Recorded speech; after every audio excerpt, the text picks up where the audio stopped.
설날을 앞둔 전라남도는 활기차고 화려했습니다. 영산강변 담양장터는 오가는 사람들로 붐볐고 상인들의 호객소리와 웃음소리가 뒤섞였습니다.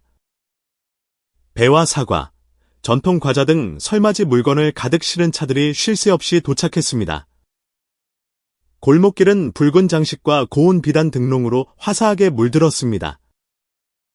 그 붐비는 인파 속에서 작고 하얀 머리의 송하영 할머니가 시루떡 상자를 담은 손수레를 밀며 천천히 걸어가고 있었습니다. 할머니의 눈빛은 인자했지만 설 선물과 장식품을 함께 고르는 가족들 곁을 지날 때면 깊은 슬픔이 배어나왔습니다. 아이들의 제잘거리는 웃음소리. 할머니의 가슴 속에는 텅 빈 허전함이 밀려왔습니다. 할머니는 남편과 두 아이가 있던 20년 전 설날을 떠올렸습니다. 그 모습은 이제 기억 속에만 남아있었습니다. 처마 밑에 복주머니를 걸며 웃던 남편의 웃음소리, 영산강변을 신나게 뛰어놀던 두 아이의 모습. 하지만 그날의 끔찍했던 여객선 사고가 모든 것을 앗아갔습니다. 그 후로 강변 골목 끝 작은 집에는 할머니 혼자 남았습니다. 할머니는 지금의 삶이 비록 외롭지만 이젠 익숙해졌다고 스스로를 다독였습니다. 조금만 더 힘을 내서 설날 아침에 차례상을 풍성하게 차릴 수 있다면 그것만으로도 기쁜 일이라고 생각했습니다. 시장으로 가던 길에 할머니는 이웃배 할머니가 땅에 쏟아진 달걀을 허둥지둥 줍고 있는 것을 발견했습니다. 화영 할머니는 망설임 없이 허리를 굽혀 달걀 하나하나를 줍는 것을 도왔습니다. 배 할머니는 연신 고맙다고 했지만 근처에 한 상인이 비아냥거렸습니다. 설 대목의 오지랖은 그러다 당신 떡 다 쉰다고. 화영 할머니는 그저 미소 지을 뿐 대꾸하지 않고 떡 수레를 밀고 시장으로 향했습니다. 그런 말들은 할머니의 마음을 상하게 하지 못했습니다. 할머니는 아무리 작은 일이라도 좋은 일을 하는 것은 삶의 의미가 된다고 굳게 믿었습니다. 담양장터에 도착한 할머니는 정성껏 싼 시루떡 상자들을 좌판에 펼쳤습니다. 찹쌀과 팥이 어우러진 고소한 냄새가 차가운 설 공기 속으로 따뜻하게 퍼져나갔습니다. 햇살이 잦아들기 시작한 오후, 할머니는 광주 유스케어 시외버스 터미널 근처 돌 의자에 웅크리고 앉아있는 9살쯤 되어 보이는 남자아이를 발견했습니다. 아이는 낡고 해진 옷을 입고 있었고 머리는 헝클어져 있었습니다. 작은 얼굴이었지만 눈에는 슬픔이 가득했습니다. 특히 아이는 작은 가방 하나를 가슴에 꼭 껴안고 두려움과 경계심이 뒤섞인 눈빛을 하고 있었습니다. 화영 할머니는 잠시 아이를 지켜보았습니다. 아이의 모습은 옛날 자신의 막내 아들을 떠올리게 했습니다. 할머니는 차마 발길을 돌릴 수 없어 아이에게 다가가 조심스럽게 어깨에 손을 얹었습니다. 할머니가 물었습니다. 얘야, 이렇게 추운데 왜 혼자 여기 앉아있니? 배고프지 않니? 할머니한테 따뜻한 시루떡이 있는데 좀 먹고 속이라도 데우렴. 아이는 깜짝 놀라며 경계심 가득한 눈으로 할머니를 쳐다봤습니다. 화영 할머니는 강요하지 않고 천천히 아이 옆에 앉아 떡 상자 하나를 꺼내 아이 앞에 놓았습니다. 내가 어디서 왔는지는 모르겠지만 할머니한테 작은 집이 있단다. 할머니를 믿는다면 우리 집에 가서 따뜻한 밥이라도 한 끼 먹고 생각하자꾸나. 날도 어두워지는데 이렇게 계속 앉아있는 건 좋지 않아. 아이는 할머니를 바라보며 아무 말도 하지 않았습니다. 그 눈빛 속에서 할머니는 망설임과 동시에 희미하게 타오르는 희망의 불씨를 읽었습니다. 화영 할머니는 잠시 멈춰서서 광주 유스케어 터미널 근처 돌 의자에 웅크리고 앉은 아이를 바라보았습니다. 밤이 깊어지고 길가의 가판대에서 새어나오는 희미한 노란 불빛만이 가슴에 가방을 꼭 안고 있는 작은 모습을 겨우 비추고 있었습니다. 아이는 붐비는 인파 속에서 완전히 고립된 듯 보였고 경계심과 불안감이 뒤섞인 눈빛은 화영 할머니의 마음을 아프게 했습니다. 이렇게 추운데 돌봐주는 사람도 없이 여기 앉아있으면 어떡하니 화영 할머니가 가까이 다가가며 조용히 물었습니다. 아이는 여전히 고개를 들지 않았습니다. 깡마른 손은 가방을 꽉 쥔 채 놓치면 온 세상이 사라질 것처럼 보였습니다. 대답이 없자 화영 할머니는 아이가 놀라지 않도록 조심스럽게 거리를 두고 옆에 앉았습니다. 할머니가 부드럽게 말했습니다. 누구를 기다리는지는 모르겠지만 아무도 데리러 오지 않는다면? 할머니 집에 가서 따뜻한 밥 한 끼 먹지 않겠니? 날이 너무 춥구나. 꼬르륵 아이의 배에서 작은 소리가 났고 아이는 순간 얼굴을 붉혔습니다. 할머니를 힐끗 쳐다봤지만 입은 여전히 굳게 닫혀 있었습니다. 화영 할머니는 미소를 지으며 일어나 근처 찐빵 가게로 걸어갔습니다. 작은 봉지 하나를 사들고 돌아와 아이 옆에 놓았습니다. 일단 먹으렴. 도움이 필요 없다면 억지로 권하지 않을게. 이번에는 아이도 참을 수 없었습니다. 아이는 서둘러 찐빵 봉지를 열어 아주 오랫동안 굶은 사람처럼 허겁지겁 먹기 시작했습니다. 아이가 먹는 동안 화영 할머니는 조용히 지켜보았습니다. 아이의 눈에는 어른조차 이해하기 힘든 깊은 고통이 어려 있었습니다. 할머니는 문득 추위 속에서 웅크린 채 사랑을 갈구하다 결국 이별해야 했던 자신의 아이를 떠올렸고 가슴이 저며왔습니다. 그 감정이 너무도 강렬하게 되살아나 할머니는 차마 아이를 외면할 수 없었습니다. 이 아이. 눈빛을 보니 마치 세상에게 버림받은 것 같구나.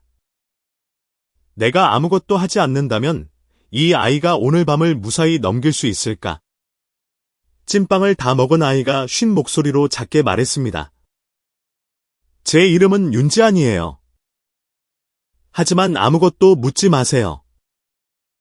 전 그냥 잠잘 곳이 필요해요.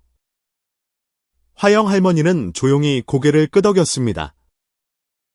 지금 아이를 다그치는 것은 아이의 마음을 더 닿게 할 뿐이라는 것을 알았습니다. 내가 원한다면 우리 집에서 잠시 머물러도 된단다. 누추하지만 적어도 따뜻한 온돌방에서 잠잘 수 있고 배불리 밥은 먹을 수 있어. 지안이는 침묵했습니다. 눈빛이 순간 망설임으로 흔들렸습니다. 하지만 아이는 이내 뒤로 물러서며 고개를 저었습니다. 전 여기 아는 사람 없어요. 아무도 필요 없어요. 목소리는 메어 있었지만 고집이 묻어났습니다. 화영 할머니는 일어나 더 이상 아무 말도 하지 않았습니다. 남은 찐빵 봉지를 돌 의자에 남겨두고 천천히 발걸음을 옮겼습니다. 하지만 할머니가 몇 걸음 가지 않았을 때 작지만 분명한 아이의 목소리가 들려왔습니다. 할머니. 가지 마세요. 저 혼자 여기 있기 싫어요. 할머니가 돌아보자 그 따뜻한 눈빛이 아이를 감싼 어둠을 녹이는 듯했습니다. 할머니가 손을 내밀었습니다. 그럼 할머니 따라오겠니? 날이 어두워졌어. 우선 우리 집에 가고 내일 다시 생각해보자. 윤지아는 작은 가방을 꼭 껴안고 할머니를 천천히 따라 나섰습니다. 여전히 거리를 두었지만 눈빛의 경계심은 한결 누그러져 있었습니다. 집으로 돌아가는 길에 화영 할머니가 조심스럽게 물었습니다. 가족이나 친척은 없니? 아이는 고개를 저으며 애매하게 대답했습니다. 아무도 없어요. 그리고 아무도 절 찾지 않았으면 좋겠어요. 화영 할머니는 아이를 바라보며 가슴이 아팠습니다. 어쩌면 기댈 곳이 필요한 건 이 아이뿐만이 아닐지도 몰라. 나 역시 살아갈 이유가 필요했으니까. 이 아이. 내가 돌이킬 수 없는 상실감을 이 아이를 지키는 것으로 조금이라도 갚을 수 있기를. 할머니가 부드럽게 대답했습니다. 걱정하지 마라. 네가 아무도 만나고 싶지 않다면 할머니가 널 지켜줄게. 하지만 지금은 우선 집으로 가자. 골목 끝 작은 집에 도착한 화영 할머니가 낡은 백열등을 켰습니다. 소박하지만 따뜻한 공간이 드러났습니다. 할머니는 얼른 따뜻한 온돌 바닥에 지안이가 잘 자리를 마련하고 야른 요와 이불을 깔아주었습니다. 지안이는 요 위에 꼼짝 않고 앉아 낯선 눈으로 집안을 둘러보았습니다. 아이는 가방에서 작은 물건 하나를 꺼냈습니다. 반짝이는 은목걸이였습니다. 아이는 마치 그것이 자신과 과거를 잇는 유일한 끈이라도 되는 듯 뚫어지게 바라보았습니다. 하지만 화영 할머니가 뜨거운 죽 한 그릇을 들고 들어오자 지안이는 황급히 물건을 숨겼습니다. 할머니는 상에 죽을 내려놓으며 부드럽게 말했습니다. 먹으렴. 기운부터 차려야지. 걱정되는 일이 있거든 할머니한테 말하렴. 억지로 묻지는 않을게. 지안이는 고개만 숙일 뿐 대답이 없었습니다. 하지만 화영 할머니는 아이의 눈빛에 서린 당혹감을 눈치챘고 그 물건을 황급히 숨기는 모습은 할머니의 궁금증을 더욱 자극했습니다. 막연한 직감이 할머니의 마음을 스쳤습니다. 이 아이, 무언가로부터 도망치고 있는 게 분명해. 대체 무엇일까? 다음 날 이른 아침, 희미한 햇살이 작은 문틈으로 새어들어와 소박한 방을 비췄습니다. 화영 할머니는 잠에서 깨어 조심스럽게 지안이가 자는 방 앞으로 다가갔습니다. 살짝 열린 문틈으로 아이가 여전히 요 위에서 몸을 웅크리고 있는 모습이 보였습니다. 하지만 아이는 눈을 감고 있지 않았습니다. 그 눈빛은 무언가를 기다리는 듯했습니다. 지안이는 이미 오래전에 잠에서 깼지만 자는 척하고 있었던 겁니다. 지안아, 일어나거라. 할머니가 뜨끈한 죽 끓여놨어. 나와서 배고픈 속 좀 채우렴. 화영 할머니가 부드럽게 불렀습니다. 아이는 살짝 움찔하더니 천천히 몸을 일으켰습니다. 할머니의 의도를 살피려는 듯 경계하는 눈빛이었습니다. 하지만 이내 부엌에서 풍겨오는 고소한 냄새에 이끌린 듯 지안이는 조심스럽게 식탁으로 걸어 나왔습니다. 화영 할머니는 김이 모락모락 나는 죽 한 그릇을 들고 있었습니다. 자, 먹으렴.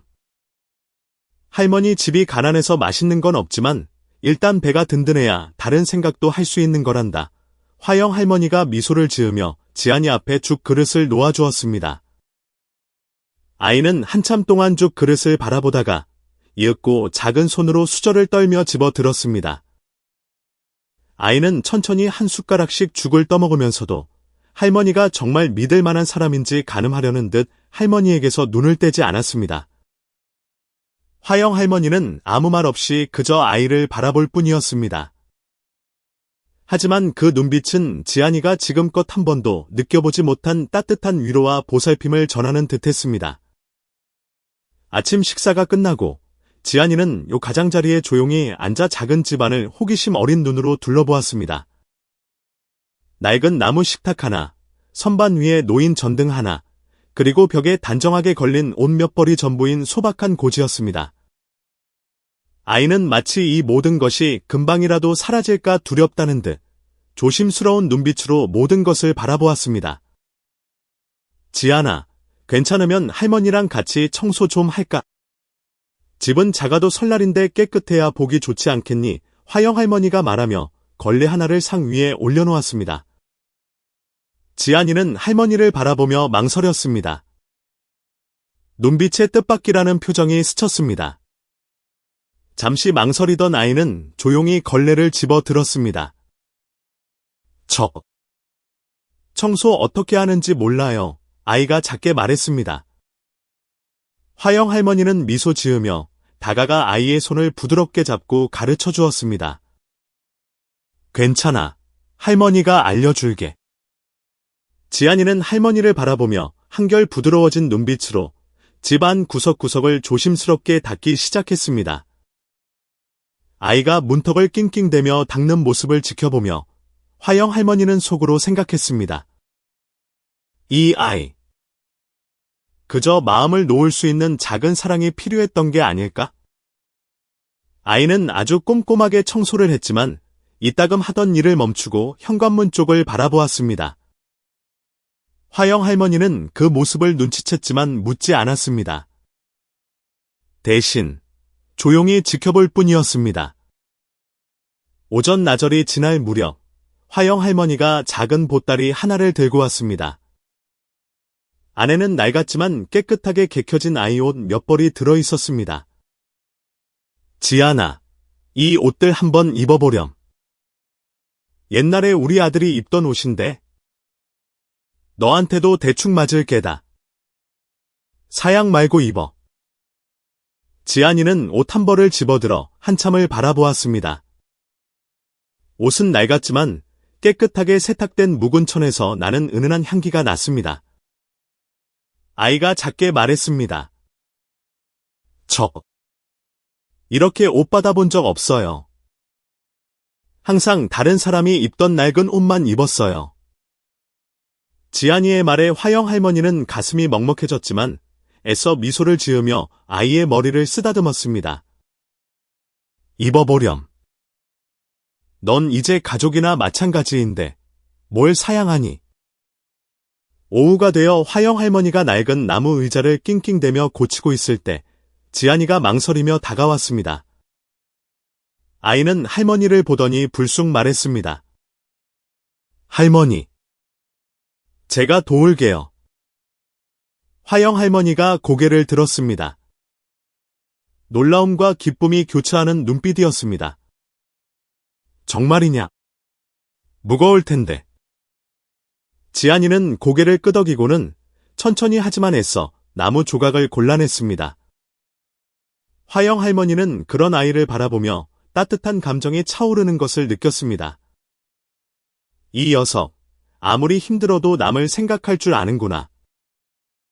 저녁이 되어 화영 할머니가 저녁을 준비하는 동안 지안이는 또다시 집 안을 돌며 문이란 문, 자물쇠란 자물쇠는 다 확인했습니다. 아이는 재빨리 움직였지만 걱정스러운 눈빛은 감추지 못했습니다. 화영 할머니는 멀리서 그 모습을 지켜보며 의아해했습니다. 이 아이는 대체 무엇으로부터 도망치는 걸까? 왜 저렇게 항상 문밖을 살피는 걸까? 밤이 깊어지고 화영 할머니가 식탁에 저녁을 차리고 지안이를 불렀습니다. 아이는 조용히 앉았지만 손목에 찬 은팔찌에서 손을 떼지 않았습니다. 이번만큼은 화영 할머니도 호기심을 참지 못하고 부드럽게 물었습니다. 지안아, 그 팔찌는 누구 거니? 참 특이하게 생겼네. 지안이는 순간 멈칫하며 시선을 피했습니다. 한참 침묵하던 아이가 작게 대답했습니다. 엄마 거예요. 엄마가 이걸 가지고 있으면 안전할 거라고 했어요. 화영 할머니는 고개를 끄덕이고 더는 묻지 않았습니다. 하지만 마음속에는 보이지 않는 걱정이 싹트기 시작했습니다. 저 낯선 문양이 새겨진 은팔찌는 대체 무엇이며 무엇이 이 아이를 이토록 절박하게 만드는 걸까? 그날 밤, 지안이는 묘에 누워 천장을 뜬 눈으로 바라보았습니다. 작은 손은 은팔찌를 꽉 쥐고 있었습니다. 마치 놓치면 모든 것이 사라져 버릴 것처럼 말입니다. 화영 할머니는 멀리서 아이를 바라보며 답없는 질문들로 마음이 복잡해졌습니다. 이 아이, 대체 어떤 일을 겪었기에 이토록 큰 두려움을 안고 살아야 하는 걸까? 다음 날 아침 햇살이 나뭇잎 사이로 스며들어 영산강변의 작은 집을 비췄습니다. 밖에서 지저귀는 새소리가 평화로운 아침을 알리는 듯했습니다. 지안이는 눈을 떴습니다. 악몽 없이 긴 밤을 보낸 뒤 익숙해진 방 안을 둘러보았습니다. 여전히 약간의 경계심은 남아있었지만 오랫동안 느껴보지 못했던 안도감을 느꼈습니다. 화영 할머니가 부엌에서 분주하게 움직이고 있었습니다. 국자가 죽 냄비에 부딪히는 가벼운 소리에 지안이는 고개를 돌렸습니다. 아이는 자리에서 일어나 망설이며 바깥방으로 나갔습니다. 화영 할머니가 돌아보며 주름진 얼굴에 인자한 미소를 지었습니다. 일어났구나, 얘야. 이리 와서 따뜻한 죽 먹고 속 좀 데우렴. 할머니는 김이 모락모락 나는 쌀죽 한 그릇을 상에 내려놓았습니다. 지안이는 자리에 앉아 한참 동안 죽 그릇을 바라보다 수저를 들었습니다. 아이는 할머니의 행동 하나하나를 조심스럽게 살피며 천천히 죽을 먹었습니다. 화영 할머니는 그저 그 자리에 앉아 아이가 먹는 모습을 부드러운 눈길로 바라볼 뿐 아무것도 묻지 않았습니다. 아이가 식사를 마치자 할머니가 미소를 지으며 말했습니다. 네가 도와주니 일이 훨씬 수월하구나. 이렇게 기분 좋은 게 얼마만인지 모르겠다. 아침 식사 후 화영 할머니는 익숙한 시루떡 수레를 꺼냈습니다. 정성껏 포장한 떡 상자들을 쟁반 위에 차곡차곡 쌓았습니다. 지안이는 곁에 서서 할머니가 일하는 모습을 호기심 어린 눈으로 바라보았습니다. 지안아, 이리 와보렴. 할머니가 떡 포장하는 거 가르쳐줄게. 나중에 내가 원하면 같이 팔면 심심하지도 않고 좋지. 화영 할머니는 떡을 상자에 담으며 차근차근 설명해 주었습니다. 지안이는 조심스럽게 할머니를 따라 했습니다. 작은 손길이 서툴렀지만 무척이나 애쓰는 모습이었습니다. 처음으로 떡 상자 하나를 완성하자 아이의 얼굴에 옅은 미소가 스쳐 지나갔습니다. 담양 장터에서 지안이는 할머니를 도와 손님들에게 떡을 건넸습니다.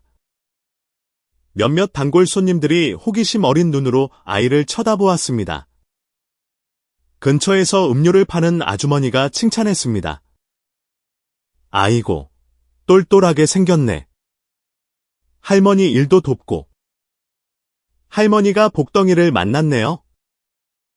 화영 할머니는 그 말을 듣고 지안이의 머리를 가볍게 쓰다듬으며 인자하게 웃었습니다. 이 녀석 덕분에 사는 게 외롭지 않네요. 오후가 되자 화영 할머니는 지안이를 데리고 시골 장터로 향했습니다. 좌판에는 싱싱한 과일과 떡, 그리고 여러 수공예품이 가득했습니다. 설날 분위기가 물씬 풍겼고 웃음소리와 감 만든 전통 음식 냄새가 어우러졌습니다. 지안이는 할머니 곁에 바싹부터 걸었습니다. 햇볕 아래서 제 그림자를 쫓는 작은 고양이를 보고는 처음으로 아이의 눈이 기쁨으로 반짝였습니다. 화영 할머니가 작게 웃었습니다. 네가 웃으니 얼굴이 환해지는구나. 그렇게 즐겁게 지내는 모습을 보니 할머니 마음도 놓인다. 지안이는 그저 미소만 지을 뿐 아무 말도 하지 않았지만 이곳에서 작은 안도감을 찾은 듯 눈빛이 한결 부드러워졌습니다. 밤이 되자 지안이는 툇마루에 앉아 있었습니다. 달빛이 반짝이는 영산강 수면 위로 고르게 쏟아졌습니다. 아이는 무릎에 손을 올린 채 조용히 앉아 있었습니다. 화영 할머니가 다가와 곁에 앉으며 조용히 물었습니다. 보고 싶은 사람이라도 있니? 필요하다면 할머니가 가족 찾는 걸 도와줄게. 지안이는 고개를 저었습니다. 그 눈은 멀리 수면을 향해 있었습니다. 아이의 목소리는 바람처럼 가늘었습니다. 저한텐 아무도 없어요. 더 이상 묻지 말아주세요. 화영 할머니는 아이를 바라보며 속으로 다짐했습니다. 이 아이. 분명 가슴 아픈 일을 겪었을 거야. 억지로 캐물어서는 안 돼. 다음 날, 화영 할머니와 지안이가 시장에서 떡을 팔고 있을 때 낯선 남자 하나가 나타났습니다. 40살쯤 되어 보이는 남자는 거친 인상에 어두운 색 외투를 걸치고 있었습니다. 그는 사진 한 장을 손에 들고 근처 상인에게 물었습니다. 혹시 이 아이 본 적 있습니까? 9살쯤 됐고 은팔찌를 차고 있는데. 그 말을 들은 지안이의 눈빛이 공포로 물들었습니다. 아이는 황급히 화영 할머니의 손을 잡아 끌며 속삭였습니다. 할머니, 집에 가요. 저 여기 더 있기 싫어요.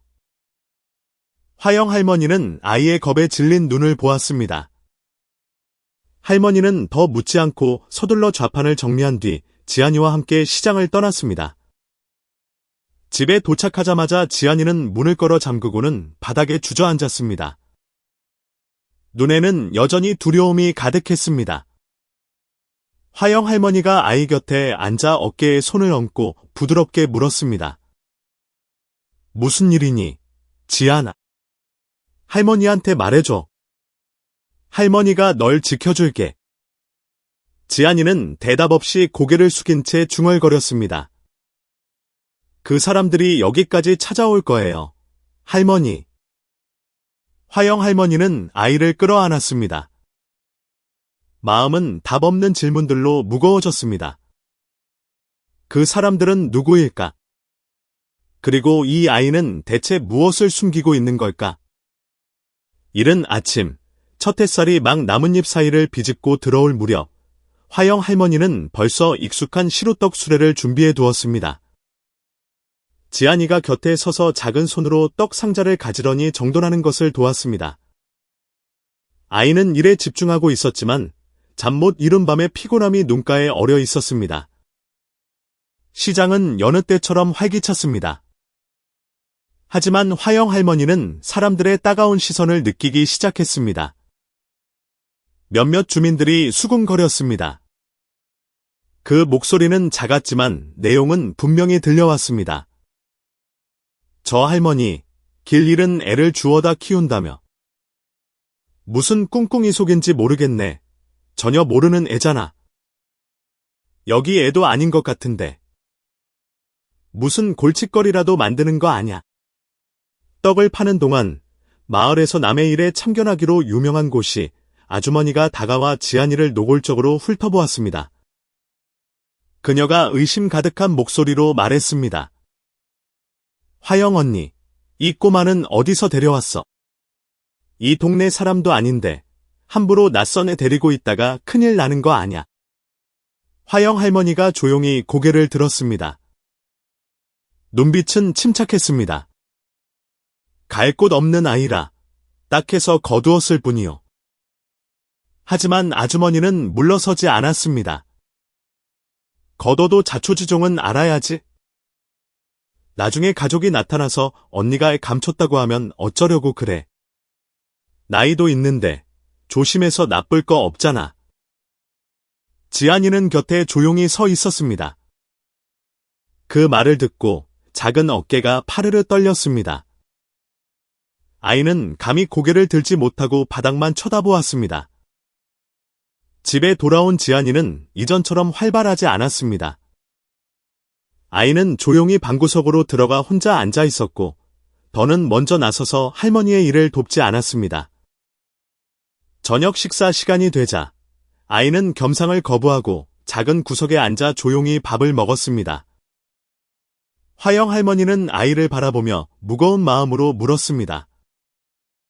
왜 그러니? 무슨 일 있으면 할머니한테 말하렴. 지안이가 작게 고개를 저었습니다. 목소리는 바람소리처럼 희미했습니다. 할머니. 저 무서워요. 제가 할머니를 귀찮게 하는 것 같아요.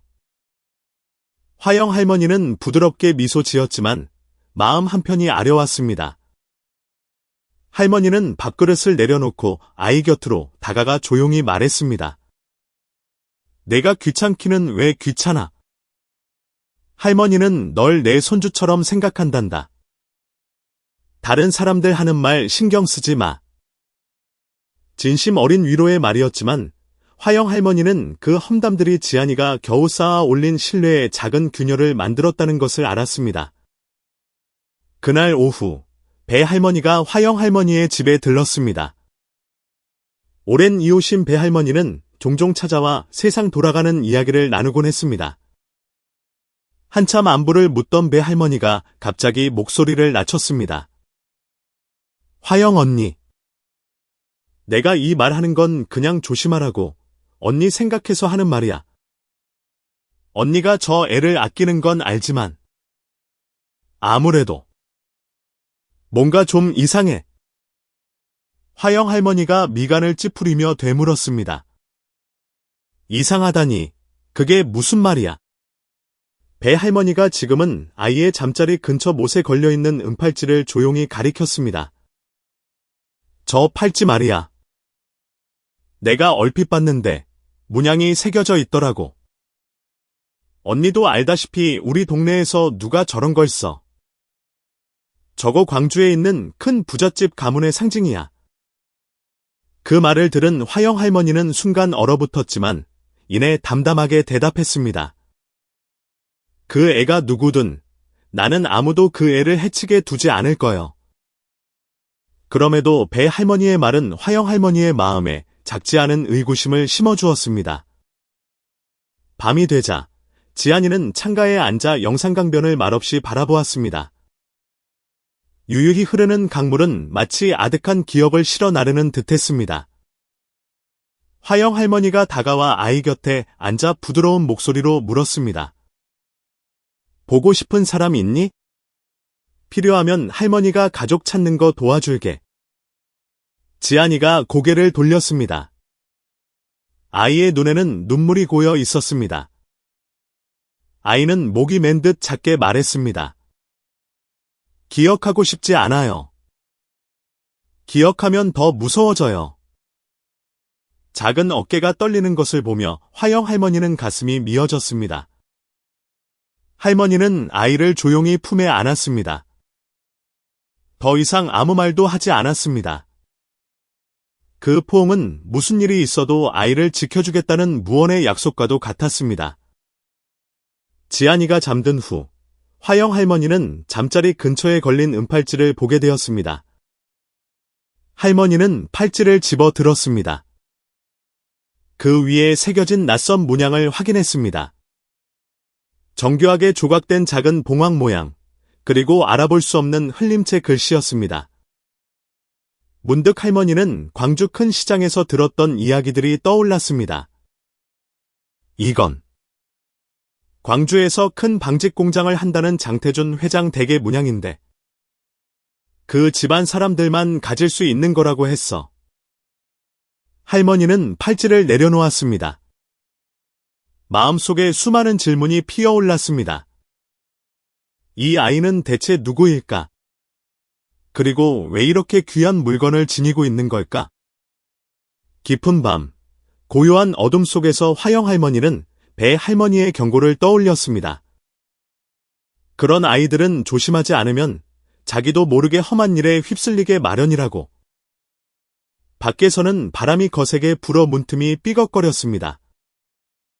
화영 할머니는 밖을 내다보며 주위를 살폈습니다. 마치 누군가 멀리서 지켜보고 있는 듯한 기분이 들었습니다. 불길한 예감이 마음속에 퍼져나갔고 할머니는 진실을 알아내야겠다는 결심을 더욱 굳혔습니다. 깊은 밤, 영산강의 강바람이 살을 내는 듯 차갑게 불었습니다. 강변의 작은 집 안, 화영 할머니는 지안이의 잠자리 곁에 조용히 앉아 있었습니다. 아이는 여전히 작은 가방을 꼭 껴안은 채 무언가 불안한 꿈이라도 꾸는 듯 미간을 살짝 찌푸리고 있었습니다. 배 할머니의 말이 머릿속을 맴돌았습니다. 그 팔찌, 절대 평범한 물건이 아니야. 언니, 조심해야 해. 화영 할머니는 한숨을 내쉬었습니다. 마음이 복잡했습니다. 내가 이 아이를 더 큰 위험으로 밀어넣고 있는 건 아닐까? 하지만 그렇다고 이 아이를 그냥 내칠 수는 없지 않은가? 끝없는 질문이 꼬리를 물며 할머니는 뜬 눈으로 밤을 지새웠습니다. 다음 날 아침, 희미한 햇살이 작은 창문으로 스며들어 소박한 집 안을 비췄습니다. 지안이가 몸을 일으켜 앉아 낯설지만 더 이상 처음처럼 두렵지는 않은 눈으로 주위를 둘러보았습니다. 화영 할머니는 부엌에서 죽을 끓이고 있었고 고소한 냄새가 작은 집 안에 퍼져나갔습니다. 일어났구나. 이리 와서 아침 먹으렴. 화영 할머니가 미소 지었습니다. 그 목소리는 마치 엄마가 자식을 맞이하듯 다정했습니다.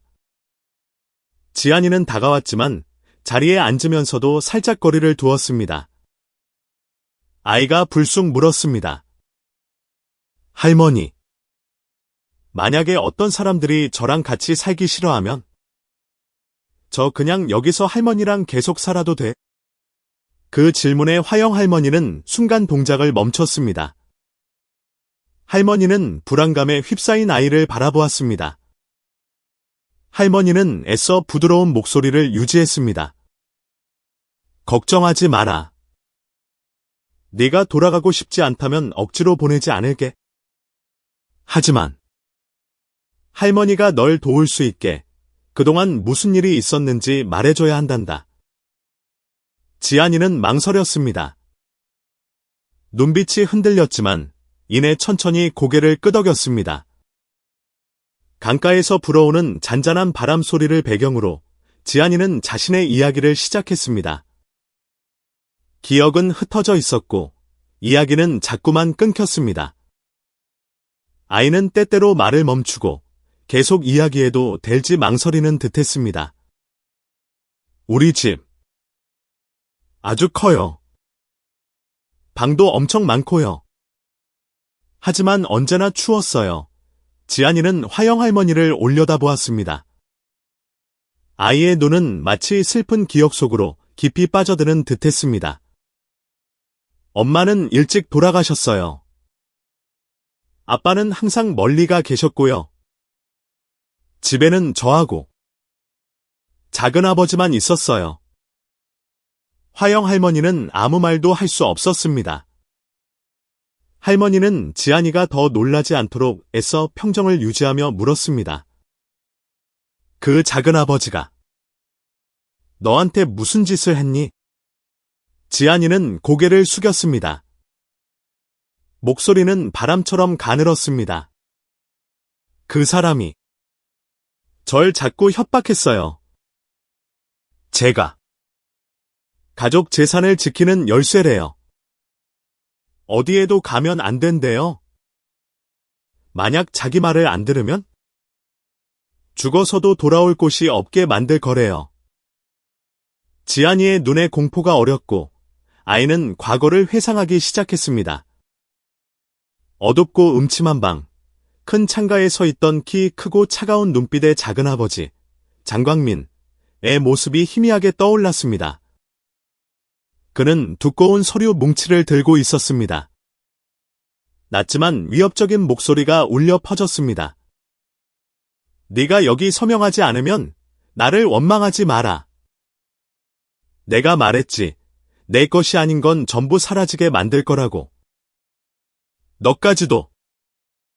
지안이는 방구석에 바싹부터 몸을 떨며 두 손으로 머리를 감쌌습니다. 작은아버지가 다가와 아이의 손에 들린 은팔찌를 빼앗아 테이블 위로 거칠게 내던졌습니다. 이딴 거. 이게 널 지켜줄 것 같아. 꿈 깨. 그 말을 듣는 화영 할머니는 가슴이 미어졌습니다. 할머니는 아이의 어깨를 감싸며 진정시켰습니다. 무서워하지 않아도 돼. 이젠 할머니가 있잖니. 여기선 안전하단다. 지안이는 눈물이 그렁그렁한 채로 말을 이었습니다. 그 사람이 자꾸 이상한 서류에 서명하라고 했어요. 그게 뭔지는 모르지만 싫다고 할 때마다 소리 지르고 어두운 방에 가뒀어요. 그러던 어느 날 밤, 작은아버지가 한눈을 판 사이 지안이는 도망칠 기회를 엿보았습니다. 아이는 엄마가 남겨준 은팔찌만 챙겨서 도망쳤습니다. 아이는 겁에 질린 목소리로 말했습니다.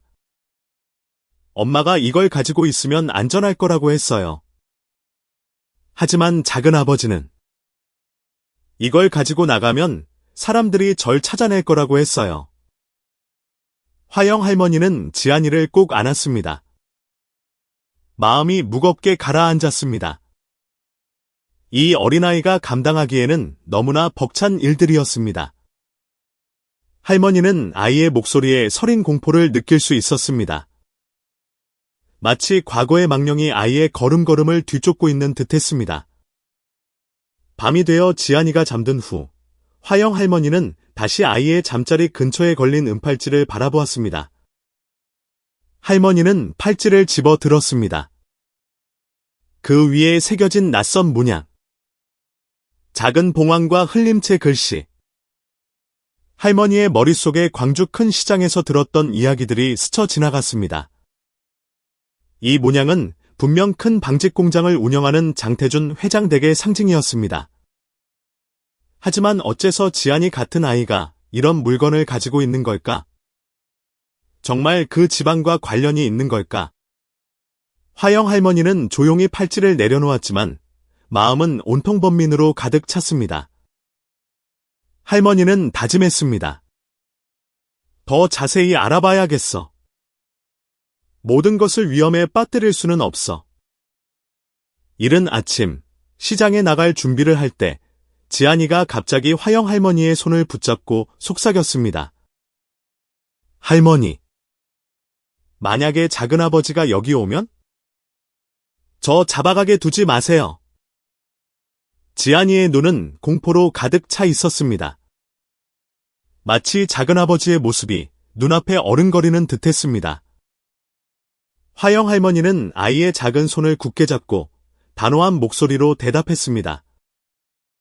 걱정하지 마라. 네가 여기 있고 싶어하는 한 할머니는 아무도 널 다치게 하지 못하게 할 거다. 다음 날 아침, 이른 햇살이 무성한 나뭇잎 사이를 뚫고 화영 할머니의 마당으로 쏟아져 내렸습니다. 영산강변에서 불어오는 바람 소리와 멀리 시장에서 들려오는 왁자지껄한 소리가 뒤섞였습니다. 삐걱, 나무 문이 열렸습니다. 배 할머니가 다급한 표정으로 들어섰습니다. 손에는 막 인쇄된 듯한 신문지가 들려 있었고 그 심각한 눈빛이 일의 중대함을 말해주었습니다. 화영 언니, 나 잠깐 들렀어. 이거 좀 읽어봐. 혹시 이거 언니네 그 꼬마 얘기 아니야? 배 할머니가 신문을 탁자 위에 펼쳐놓았습니다. 목소리에는 걱정이 묻어났습니다. 화영 할머니는 신문을 내려다보았습니다. 일면 머리 기사가 눈에 띄었습니다. 기업가 장태준 회장 일가, 실종된 아들 찾아. 유괴 의혹. 기사 속에는 9살쯤 되어 보이는 남자아이의 흑백 사진이 실려 있었습니다. 사진이 다소 흐릿했지만 아이의 얼굴 윤곽은 지안이와 놀랍도록 닮아 있었습니다. 특히 사진 속 아이의 손목에 있는 은팔찌에서 할머니는 눈을 뗄 수 없었습니다. 신문을 내려놓은 화영 할머니는 깊은 한숨을 내쉬었습니다. 마음이 무겁게 가라앉았습니다. 기사의 내용이 머릿속에 깊이 박혔습니다. 광주시의 대형 방직 공장 주인인 장태준 회장 일가가 실종된 아들 윤지한 군을 애타게 찾고 있습니다. 아이는 가문의 문양이 새겨진 은팔찌를 소지하고 있었던 것으로 알려졌습니다. 맞은편에 앉은 배 할머니가 진지하게 말했습니다. 내가 언니 일에 끼어들려는 건 아니지만 잘 생각해봐. 만약 저 애가 정말 부잣집 아들이라면 거기로 돌아가는 게 더 나은 삶을 살 수 있을 거야. 만약 아니라면 언니가 괜히 골치 아픈 일에 엮일 수도 있고. 화영 할머니는 단호하게 대답했습니다. 생각할 시간이 필요하오. 소식 전해줘서 고맙수다. 마을의 작은 가게에서 돌아온 지안이는 집안의 달라진 공기를 금세 눈치챘습니다. 아이의 시선이 탁자 위의 신문으로 향했습니다. 작은 손이 자기도 모르게 떨리기 시작했습니다. 아이는 자신이 보고 있는 것을 믿을 수 없다는 듯 눈을 크게 떴습니다. 돌아가기 싫어요. 그 사람들 만나기 싫어요. 아이가 공포와 절망이 뒤섞인 목소리로 외쳤습니다. 화영 할머니가 황급히 다가가 아이를 끌어안고 진정시켰습니다. 할머니가 억지로 보내려는 게 아니야. 하지만 왜 그렇게 그 사람들을 무서워하는지 할머니한테 정확히 말해줘야 해. 눈물이 뺨을 타고 흘러내렸습니다. 지안이는 목이 메어 말했습니다. 그 작은아버지는 절 그냥 도구로만 생각해요. 돌아가면 절대로 편하게 살 수 없을 거예요. 할머니, 제발 저 돌려보내지 마세요. 부탁이에요. 그 말을 듣는 화영 할머니의 가슴이 미어졌습니다. 할머니는 아이를 바라보며 연민 가득한 눈빛으로 말했습니다. 걱정 마라. 할머니는 아무도 널 해치게 두지 않을 거야. 하지만 아무도 널 해칠 수 없도록 모든 걸 정확히 알아봐야 한단다. 오후가 되자 화영 할머니와 지안이는 함께 마당을 쓸고 집안의 자질구레한 물건들을 고쳤습니다. 분위기는 다시 평화로워진 듯했습니다. 하지만 두 사람이 한창 일하고 있을 때 낯선 그림자가 대문 앞에 나타났습니다. 낡은 검은색 외투를 걸친 험상궂게 생긴 중년 남자였습니다. 그는 대문에 기댄 채 무언가를 찾는 듯 집 안 구석구석을 샅샅이 훑어보았습니다. 실례합니다. 남자가 탁한 목소리로 입을 열었습니다. 9살 먹은 남자아이를 찾고 있습니다. 은팔찌를 차고 있다는데? 이 근처에서 혹시 비슷한 애 못 봤습니까? 화영 할머니는 지안이의 손을 꽉 잡고 자기 등 뒤로 숨겼습니다. 할머니는 대문 가까이 다가가 경계심을 감추지 않은 채 차분한 눈빛으로 말했습니다. 나는 아무것도 모르오. 다른 데 가서 알아보시오. 남자는 미간을 찌푸렸지만 이내 고개를 끄덕이고 돌아섰습니다. 하지만 그는 떠나기 전 마치 모든 것을 기억하려는 듯 마지막으로 집 안을 힐끗 훑어보았습니다. 남자의 모습이 사라지고 나서야 지안이는 겨우 모습을 드러냈습니다. 아이의 얼굴은 새하얗게 질려 있었고 목소리는 떨렸습니다. 저 사람. 작은아버지 사람이에요. 여기까지 찾아왔어요. 화영 할머니는 아이 앞에 무릎을 꿇고 손을 잡았습니다. 할머니의 눈에 결의가 서렸습니다. 무서워할 것 없다. 할머니가 널 지켜줄게. 내가 여기 있는 한 그들은 아무것도 못해. 지안이는 고개를 끄덕였지만 눈에는 여전히 불안감이 가득했습니다. 그날 밤 화영 할머니는 팻마루에 서서 텅 빈 길을 바라보았습니다. 영산강에서 불어오는 바람이 살을 내는 듯 차가웠습니다. 마치 위험이 바로 코앞까지 다가왔음을 알리는 듯했습니다. 다음 날 아침, 해가 막 떠오르기 시작했습니다. 부드러운 빛이 화영 할머니의 처마 끝에 걸렸습니다. 공기는 고요했고 나뭇가지 위에서 새들이 지저귀는 소리와 멀리 시장에서 들려오는 희미한 차 소리만 울려 퍼졌습니다. 화영 할머니는 지안이와 함께 여느 때처럼 시장에 나갈 시루떡 수레를 준비하고 있었습니다. 평화로운 풍경이었지만 화영 할머니는 어제 그 낯선 남자의 눈빛을 잊을 수 없었습니다. 불길한 예감이 마음속을 맴돌았습니다. 할머니, 오늘은 식혜도 같이 팔아요. 지안이가 고요한 공기를 깨뜨릴까봐 조심하듯 작게 물었습니다. 화영 할머니가 돌아보며 아이의 머리를 쓰다듬었습니다. 아니, 오늘은 떡만 팔 거란다. 너도 좀 쉬어야지. 두 사람의 대화가 길게 이어지기도 전에 멀리서 들려오는 엔진 소리가 이 평화로운 공간을 깨뜨렸습니다. 검고 윤이 나는 고급 승용차 한 대가 대문 바로 앞에 멈춰 섰습니다. 화영 할머니는 하던 일을 멈추고 낯선 차를 향해 눈을 가늘게 떴습니다. 차 문이 열렸습니다. 검은색 정장을 차려입은 신사풍의 중년 남자가 내렸습니다. 그의 걸음걸이는 차분했지만 당당했고 주변을 살피는 눈빛은 날카로웠습니다. 안녕하십니까, 어르신. 저는 장태준 회장 댁의 일을 맡고 있는 마동철이라고 합니다. 윤지한 도련님을 찾으러 왔습니다. 마동철이 입을 열었습니다.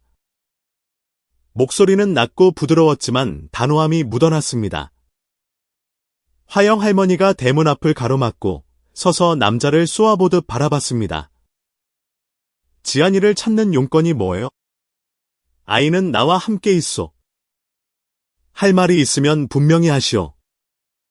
마동철은 주머니에서 서류철과 지안이의 어릴 적 사진 한 장을 꺼내 화영 할머니에게 내밀었습니다. 이 아이는 광주 대형 방직 공장의 장태준 회장님 외아들인 윤지안 도련님입니다. 불미스러운 사고 이후 2달 넘게 실종 상태였습니다. 가족들이 애타게 찾고 있습니다. 화영 할머니는 사진을 유심히 들여다보았습니다. 마음속에 복잡한 감정이 휘몰아쳤습니다. 사진 속 아이가 지안이와 닮았다는 사실을 부정할 수는 없었습니다. 하지만 그렇게 좋은 집안의 아이가 왜 집을 뛰쳐나온 걸까? 알겠소. 화영 할머니가 천천히 입을 열었습니다. 하지만 당신 말이 사실이라면 아이는 왜 도망친 거요? 나는 무슨 일이 벌어지고 있는지도 모르면서 아이를 그냥 보낼 수는 없소? 말이 채 끝나기도 전에 지안이가 갑자기 집안에서 뛰쳐나왔습니다. 아이는 마동철의 팔을 세게 밀치며 소리쳤습니다. 아무데도 안 가요. 아저씨는 좋은 사람 아니잖아요. 날 이용하려는 거 다 알아요. 지안이는 화영 할머니 쪽으로 뒷걸음질치며 눈물을 쏟아냈습니다. 그 사람들은 저한테 관심 없어요. 작은아버지는 절 가족으로 생각 안 해요. 그 서류에 서명하게 해서 재산 다 빼앗으려고만 한다고요. 돌아가면 날 방에 가두고 아무것도 못하게 할 거예요. 마동철은 미간을 살짝 찌푸렸지만 여전히 침착함을 유지했습니다. 지안 도련님, 작은아버님은 나쁜 분이 아닙니다. 도련님은 유일한 후계자이시니 집으로 돌아가 가문을 이으셔야 합니다. 이곳에 있으면 이 할머니만 고생시킬 뿐입니다. 화영 할머니는 자신에게 매달려 공포에 떠는 지안이를 보며 무거운 표정으로 서 있었습니다. 아이의 두려움이 고스란히 느껴졌지만 마동철의 말 또한 할머니의 마음을 흔들었습니다. 만약 지안이가 정말 부잣집의 아들이라면 자신이 아이를 붙잡고 있는 것이 이기적인 행동은 아닐까? 지안이가 화영 할머니의 손을 꽉 잡고 애원했습니다. 할머니, 저 사람들한테 절 보내지 마세요. 할머니가 저의 유일한 가족이에요. 화영 할머니는 몸을 숙여 지안이를 안았습니다. 그녀는 마동철을 쳐다보며 단호하게 말했습니다. 시간이 좀 더 필요해요. 이건 당장 결정할 수 있는 문제가 아닙니다. 생각할 시간을 좀 주세요. 마동철은 떠나기 전 경고의 말을 남겼습니다. 화영 씨, 이 아이를 데리고 있는 게 올바른 결정이 아니란 걸 아시길 바랍니다. 만약 장태준 회장 댁에서 이 사실을 알게 되면 아주 곤란해지실 겁니다. 그는 탁자 위에 명함 한 장을 올려두고 차에 올라탔습니다. 차바퀴는 천천히 굴러갔지만 마동철의 시선은 마치 모든 것을 기억하려는 듯 그 작은 집을 향해 있었습니다. 오후는 침묵 속에 흘러갔습니다. 지안이는 아무 말 없이 방으로 들어가 문을 잠그고 어둠 속에 홀로 앉았습니다. 화영 할머니가 걱정스러운 목소리로 문을 두드렸습니다. 지안아, 괜찮니? 할머니는 그냥 널 돕고 싶을 뿐이야. 안에서 작고 떨리는 목소리가 새어나왔습니다. 그 사람들이 할머니를 가만두지 않을 거예요. 화영 할머니는 방문 앞에 망연히 서서 고뇌에 찬 눈빛을 했습니다. 머릿속에는 수많은 질문이 맴돌았습니다. 내가 과연 옳은 일을 하고 있는 걸까? 아니면 우리 둘 다 위험에 빠뜨리고 있는 걸까? 마동철과 만난 후 화영 할머니의 작은 집은 형용할 수 없는 무거운 공기에 휩싸였습니다. 그가 남기고 간 명함은 여전히 나무 탁자 위에 놓여 있었고 선명하게 인쇄된 글자는 그가 했던 말들을 상기시켰습니다. 할머니는 탁자를 멍하니 바라보며 상반된 감정에 휩싸였습니다. 아이를 넘기지 않으면 크게 곤란해질 겁니다. 그 말이 계속 귓가에 맴돌았습니다. 화영 할머니는 한숨을 내쉬며 지안이의 방문을 힐끗 쳐다보았습니다. 과연 자신에게 저 거대한 힘으로부터 아이를 지켜낼 능력이 있는지 의문이 들었습니다. 하지만 삼촌에 대해 이야기할 때 겁에 질렸던 지안이의 눈빛이 떠오르자 마음이 더욱 아팠습니다. 그곳에 애정이 없다는 걸 알면서 어떻게 녀석을 보낼 수 있겠어? 그녀는 스스로에게 다짐하듯 중얼거렸습니다. 그날 오후, 배 할머니가 설 선물이라며 떡을 조금 가지고 들렀습니다. 두 노부인은 툇마루에 앉아 이야기를 나눴습니다. 마당의 감나무 잎사귀가 바람에 가볍게 흔들렸습니다. 화영 언니, 배 할머니가 무거운 목소리로 입을 열었습니다. 언니가 지금 옳은 일을 하고 있는 건지 확신이 나도 언니가 저 애를 아끼는 건 알지만 우리 형편에 어떻게 저 애를 오래 책임질 수 있겠어? 화영 할머니는 잠시 침묵하다 대답했습니다. 나도 그저 저 아이가 더 이상 아무에게도 상처받지 않고 평온하게 살길 바랄 뿐이야. 배 할머니는 걱정스러운 눈빛으로 고개를 저었습니다. 다시 생각해봐. 만약 걔가 정말 부잣집 아이라면 거기 있는 게 장래를 위해서도 더 낫지 않겠어. 배 할머니의 말은 화영 할머니의 가슴에 비수를 꽂는 듯했습니다. 지안이를 붙잡고 있는 것이 이기적인 결정일지도 모른다는 사실을 부정할 수 없었습니다. 하지만 과연 가족이라 불리는 그곳이 정말 더 나은 곳일까요? 하지만 지안이가 문 뒤에 숨어 그 대화를 조용히 다 듣고 있었다는 것을 누가 알았을까요? 배 할머니의 말은 자신이 짐이 되었다는 느낌을 갖게 했습니다. 아이의 눈에는 눈물이 고였지만 소리 내 울지 않으려 애썼습니다. 지안이는 방으로 돌아가 침대 구석에 웅크리고 앉아 무거운 생각에 잠겼습니다. 할머니도 내가 가길 바라는구나. 자기 자신에게만 들릴 듯한 작은 목소리로 중얼거렸습니다. 그날 밤, 화영 할머니가 깊이 잠들었을 때 지안이는 조용히 짐을 챙겼습니다. 옷 몇 가지를 작은 가방에 넣고 은팔찌를 탁자 위에 올려두었습니다. 팔찌를 보며 아이는 마치 메시지를 남기듯 속삭였습니다. 할머니가 더 이상 걱정하는 걸 원하지 않아요. 내가 떠나면 그 사람들이 더는 할머니를 괴롭히지 않을 거예요. 아이의 발걸음은 바람처럼 가벼웠습니다. 낡은 나무 문을 몰래 빠져나와 어두컴컴한 마을 길로 향했습니다. 희미한 달빛이 아이의 발걸음을 비췄습니다. 바람이 옷자락을 가볍게 흔들었고 마음은 두려움으로 가득 찼지만 발걸음은 멈추지 않았습니다. 다음 날 아침, 잠에서 깬 화영 할머니는 탁자 위에 놓인 은팔찌를 발견했습니다. 불길한 예감의 할머니는 서둘러 지안이의 방으로 달려갔습니다. 하지만 방은 텅 비어 있었고 작은 이부자리만 단정하게 개켜져 있었습니다. 할머니는 겁에 질려 큰 소리로 외쳤습니다. 지안아! 어디 있니? 아무 대답도 없었습니다. 할머니는 밖으로 뛰쳐나가 마을 골목 구석구석을 뒤지며 사람들에게 물었습니다. 하지만 돌아오는 대답은 고개를 젓는 것뿐이었습니다. 몇몇 사람들은 수군거리기 시작했습니다. 내가 뭘 했어? 낯선 애를 왜 걷어? 이제 가버렸으니 걔가 누군지 어떻게 알아? 그 소문들은 할머니의 가슴을 칼로 베는 듯했습니다. 할머니는 은팔찌를 손에 꼭 쥔 채 넋나간 눈빛을 했습니다. 두 사람이 함께 갔었던 담양시장까지 찾아갔습니다. 붉게 충혈된 눈으로 은팔찌를 손에 쥔 야윈 할머니의 모습에 많은 이들이 안타까워했지만 지안이를 봤다는 사람은 아무도 없었습니다.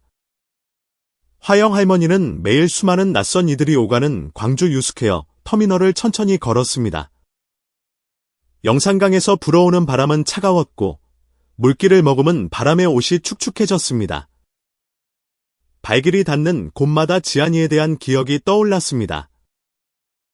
처음 만났을 때의 경계심 가득했던 눈빛부터 이곳 생활에 익숙해지기 시작하며 짓던 드문 미소까지. 내가 뭘 잘못한 걸까? 할머니는 뺨을 타고 흐르는 눈물을 닦으며 속삭였습니다. 날이 어둑해질 무렵 시장의 한 상인이 갑자기 할머니를 불렀습니다. 그 아이 봤어요. 작은 보따리 하나 들고 강변 쪽으로 가던 것 같던데. 그 말은 칠흑 같은 어둠 속에서 번쩍이는 한 줄기 희망과 같았습니다. 화영 할머니는 연신 고맙다고 인사하며 서둘러 강변 쪽으로 달려갔습니다. 바람이 더욱 거세졌지만 가슴 속에서 요동치는 심장 소리 외에는 아무것도 느껴지지 않았습니다. 지안아, 할머니 기다려. 멀리 가지 마. 할머니는 다짐하며 지친 다리를 재촉했습니다. 화영 할머니의 손에 들린 손전등 불빛이 마구 요동치는 그녀의 심장처럼 깜빡였습니다. 지안이가 강변으로 향했다는 시장 상인의 말에 할머니는 가만히 앉아 있을 수 없었습니다. 어두운 마을 길을 걸을 때마다 윙윙거리는 바람 소리와 자신의 거친 숨소리가 유난히 크게 들렸습니다. 이 캄캄한 밤에 아이가 대체 뭘 하려는 걸까? 할머니는 속이 타들어가는 듯했습니다. 문득 몇 년 전 여객선 사고로 소중한 가족을 잃었던 기억이 밀려왔습니다. 지안이까지 잃을 수는 없어. 할머니는 울음을 삼키며 애써 마음을 다잡고 발걸음을 옮겼습니다. 강변으로 가는 길은 어둠에 잠겨 있었습니다. 길가의 작은 집들은 이미 불이 꺼졌고 멀리서 희미한 불빛만 새어나왔습니다. 화영 할머니는 마주치는 사람마다 붙잡고 물었지만 모두 안타까운 듯 고개를 저을 뿐이었습니다. 어떤 이들은 말했습니다. 화영 씨, 이 시간에 어딜 찾는다고? 그 애는 벌써 멀리 갔을 거야. 그 말들이 가슴을 후벼 팠지만 할머니는 멈추지 않았습니다. 낡은 나무다리를 건너다 할머니는 잠시 멈춰 섰습니다. 눈물이 그렁그렁한 채로 세차게 흐르는 강물을 내려다보았습니다. 그 운명의 날, 끔찍했던 기억이 홍수처럼 밀려왔습니다. 손이 떨렸지만 할머니는 스스로에게 다짐했습니다. 안 돼. 약해지면 안 돼. 지안이에겐 내가 필요해. 나루터에 도착했을 때 배를 정박시키던 뱃사공을 만났습니다. 할머니의 물음에 그는 즉시 대답했습니다. 할머니가 말한 것 같은 아이를 봤어요. 저쪽 강둑 은행나무 아래 웅크리고 앉아있는데 꽤 슬퍼 보였어요. 희미한 희망의 빛이 비치는 듯했습니다. 화영 할머니는 서둘러 고맙다고 말하고는 다시 걸음을 재촉했습니다. 다리는 천근만근 무거웠지만 멈출 수 없었습니다. 희미한 달빛 아래 화영 할머니는 마침내 거대한 은행나무 아래 있는 지안이의 작은 뒷모습을 발견했습니다. 아이는 무릎을 감싸 안고 고개를 숙인 채 웅크리고 있었습니다. 달빛이 아이의 얼굴을 비추었고 뺨 위로 소리 없이 흐르는 눈물이 선명하게 보였습니다. 지안아, 화영 할머니가 소리치며 급히 달려갔습니다. 아이는 깜짝 놀랐지만 할머니인 것을 알아보고는 이내 울음을 터뜨렸습니다. 할머니, 아이는 흐느꼈고 그 울음소리는 고요한 공기를 찢는 듯했습니다. 화영 할머니는 아이를 꽉 껴안았습니다. 할머니의 눈에서도 눈물이 흘러내렸습니다. 왜 말도 없이 떠난 거니? 할머니가 얼마나 걱정했는지 알아. 지안이가 목이 메어 띄엄띄엄 말했습니다. 전 할머니한테 짐이 되고 싶지 않았어요. 그리고 거기로 돌아가고 싶지 않아요. 그 사람들이 절 가만두지 않을 거예요. 그 말을 들은 화영 할머니는 눈물을 참을 수 없었습니다. 할머니는 아이의 머리를 쓰다듬으며 다정한 목소리로 말했습니다. 넌 할머니 짐이 아니야. 오히려 내가 있어서 할머니가 매일 웃으면서 살 수 있는 거야. 난 모든 걸 잃었지만 널 만나고 다시 엄마가 된 것 같은 기분이었단다. 할머니의 진심 어린 말에 지안이는 더욱 서럽게 울었습니다. 아이는 마치 손을 놓으면 영원히 휩쓸려가 버릴 것처럼 할머니를 꽉 껴안았습니다. 두 사람이 집으로 돌아왔을 때 공기는 한결 차분해졌습니다. 지안이는 은팔찌를 손에 쥐고 혼란스러운 눈빛을 했습니다. 하지만 강변을 지날 때 아이는 갑자기 뒤를 돌아 멀리 어딘가를 유심히 쳐다보았습니다. 희미한 달빛 아래 멀리서 자신들을 조용히 지켜보고 있는 한 남자의 그림자를 얼핏 본 것이었습니다.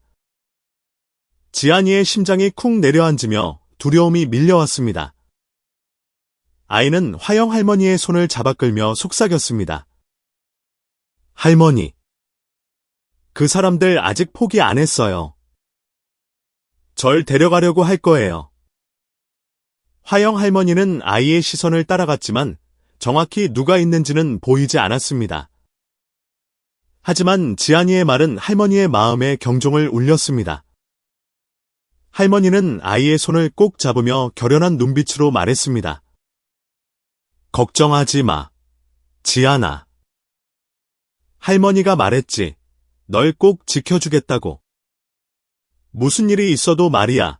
마음속은 불안으로 가득 찼지만 화영 할머니는 지안이에게 그런 모습을 보이지 않았습니다. 지금부터는 이전과는 비교도 안 될 만큼 거센 풍파에 맞서야 한다는 것을 직감했기 때문입니다. 해가 뜬 지 한참이 지났지만 작은 집은 여전히 어둠에 잠겨있는 듯했습니다. 밤을 꼬박 새우다시피 한 화영 할머니는 퀭한 눈으로 마당에 나섰지만 마음속의 결심은 굳건했습니다. 지안이는 아직 잠들어 있었고 불안 속에서 작은 안식처라도 찾으려는 듯 베개를 꼭 껴안고 있었습니다. 고요한 공기를 가르며 갑자기 자동차 엔진 소리가 들려왔습니다. 검은색 고급 세단 한 대가 골목 입구에 멈춰 섰습니다. 차에서 마동철이 근엄하고 위압적인 모습으로 내렸습니다. 그의 뒤에는 검은 정장을 입은 거구의 남자 2명이 조용히 서서 주변을 샅샅이 훑어보았습니다. 화영 씨, 마동철이 입을 열었습니다. 침착했지만 재촉하는 기색이 역력했습니다. 지안 군을 데리러 왔습니다. 화영 할머니가 문 앞을 가로막고 서서 날카로운 눈빛으로 마동철을 쏘아보았습니다. 마 선생, 이 문제는 이미 얘기가 끝난 줄 알았는데요. 지안이는 여기서 안전해요. 왜 아이를 그냥 내버려 두지 않는 겁니까? 마동철은 물러서지 않고 서류철과 지안이의 낡은 사진 한 장을 손에 들고 있었습니다. 이 아이의 신분에 대해 잘 알고 계시지 않습니까? 지안이는 대형 방직 공장을 운영하는 장태준 회장의 외아들입니다. 가족들이 2달 동안이나 아이를 기다렸습니다. 화영 할머니는 사진을 받아들고 자세히 들여다보았습니다. 과연 사진 속 얼굴은 지안이와 크게 다르지 않았습니다. 하지만 가족 이야기를 할 때마다 공포에 질렸던 아이의 눈빛을 떠올리자 마음이 무겁게 가라앉았습니다. 아이가 두려워하고 있어요.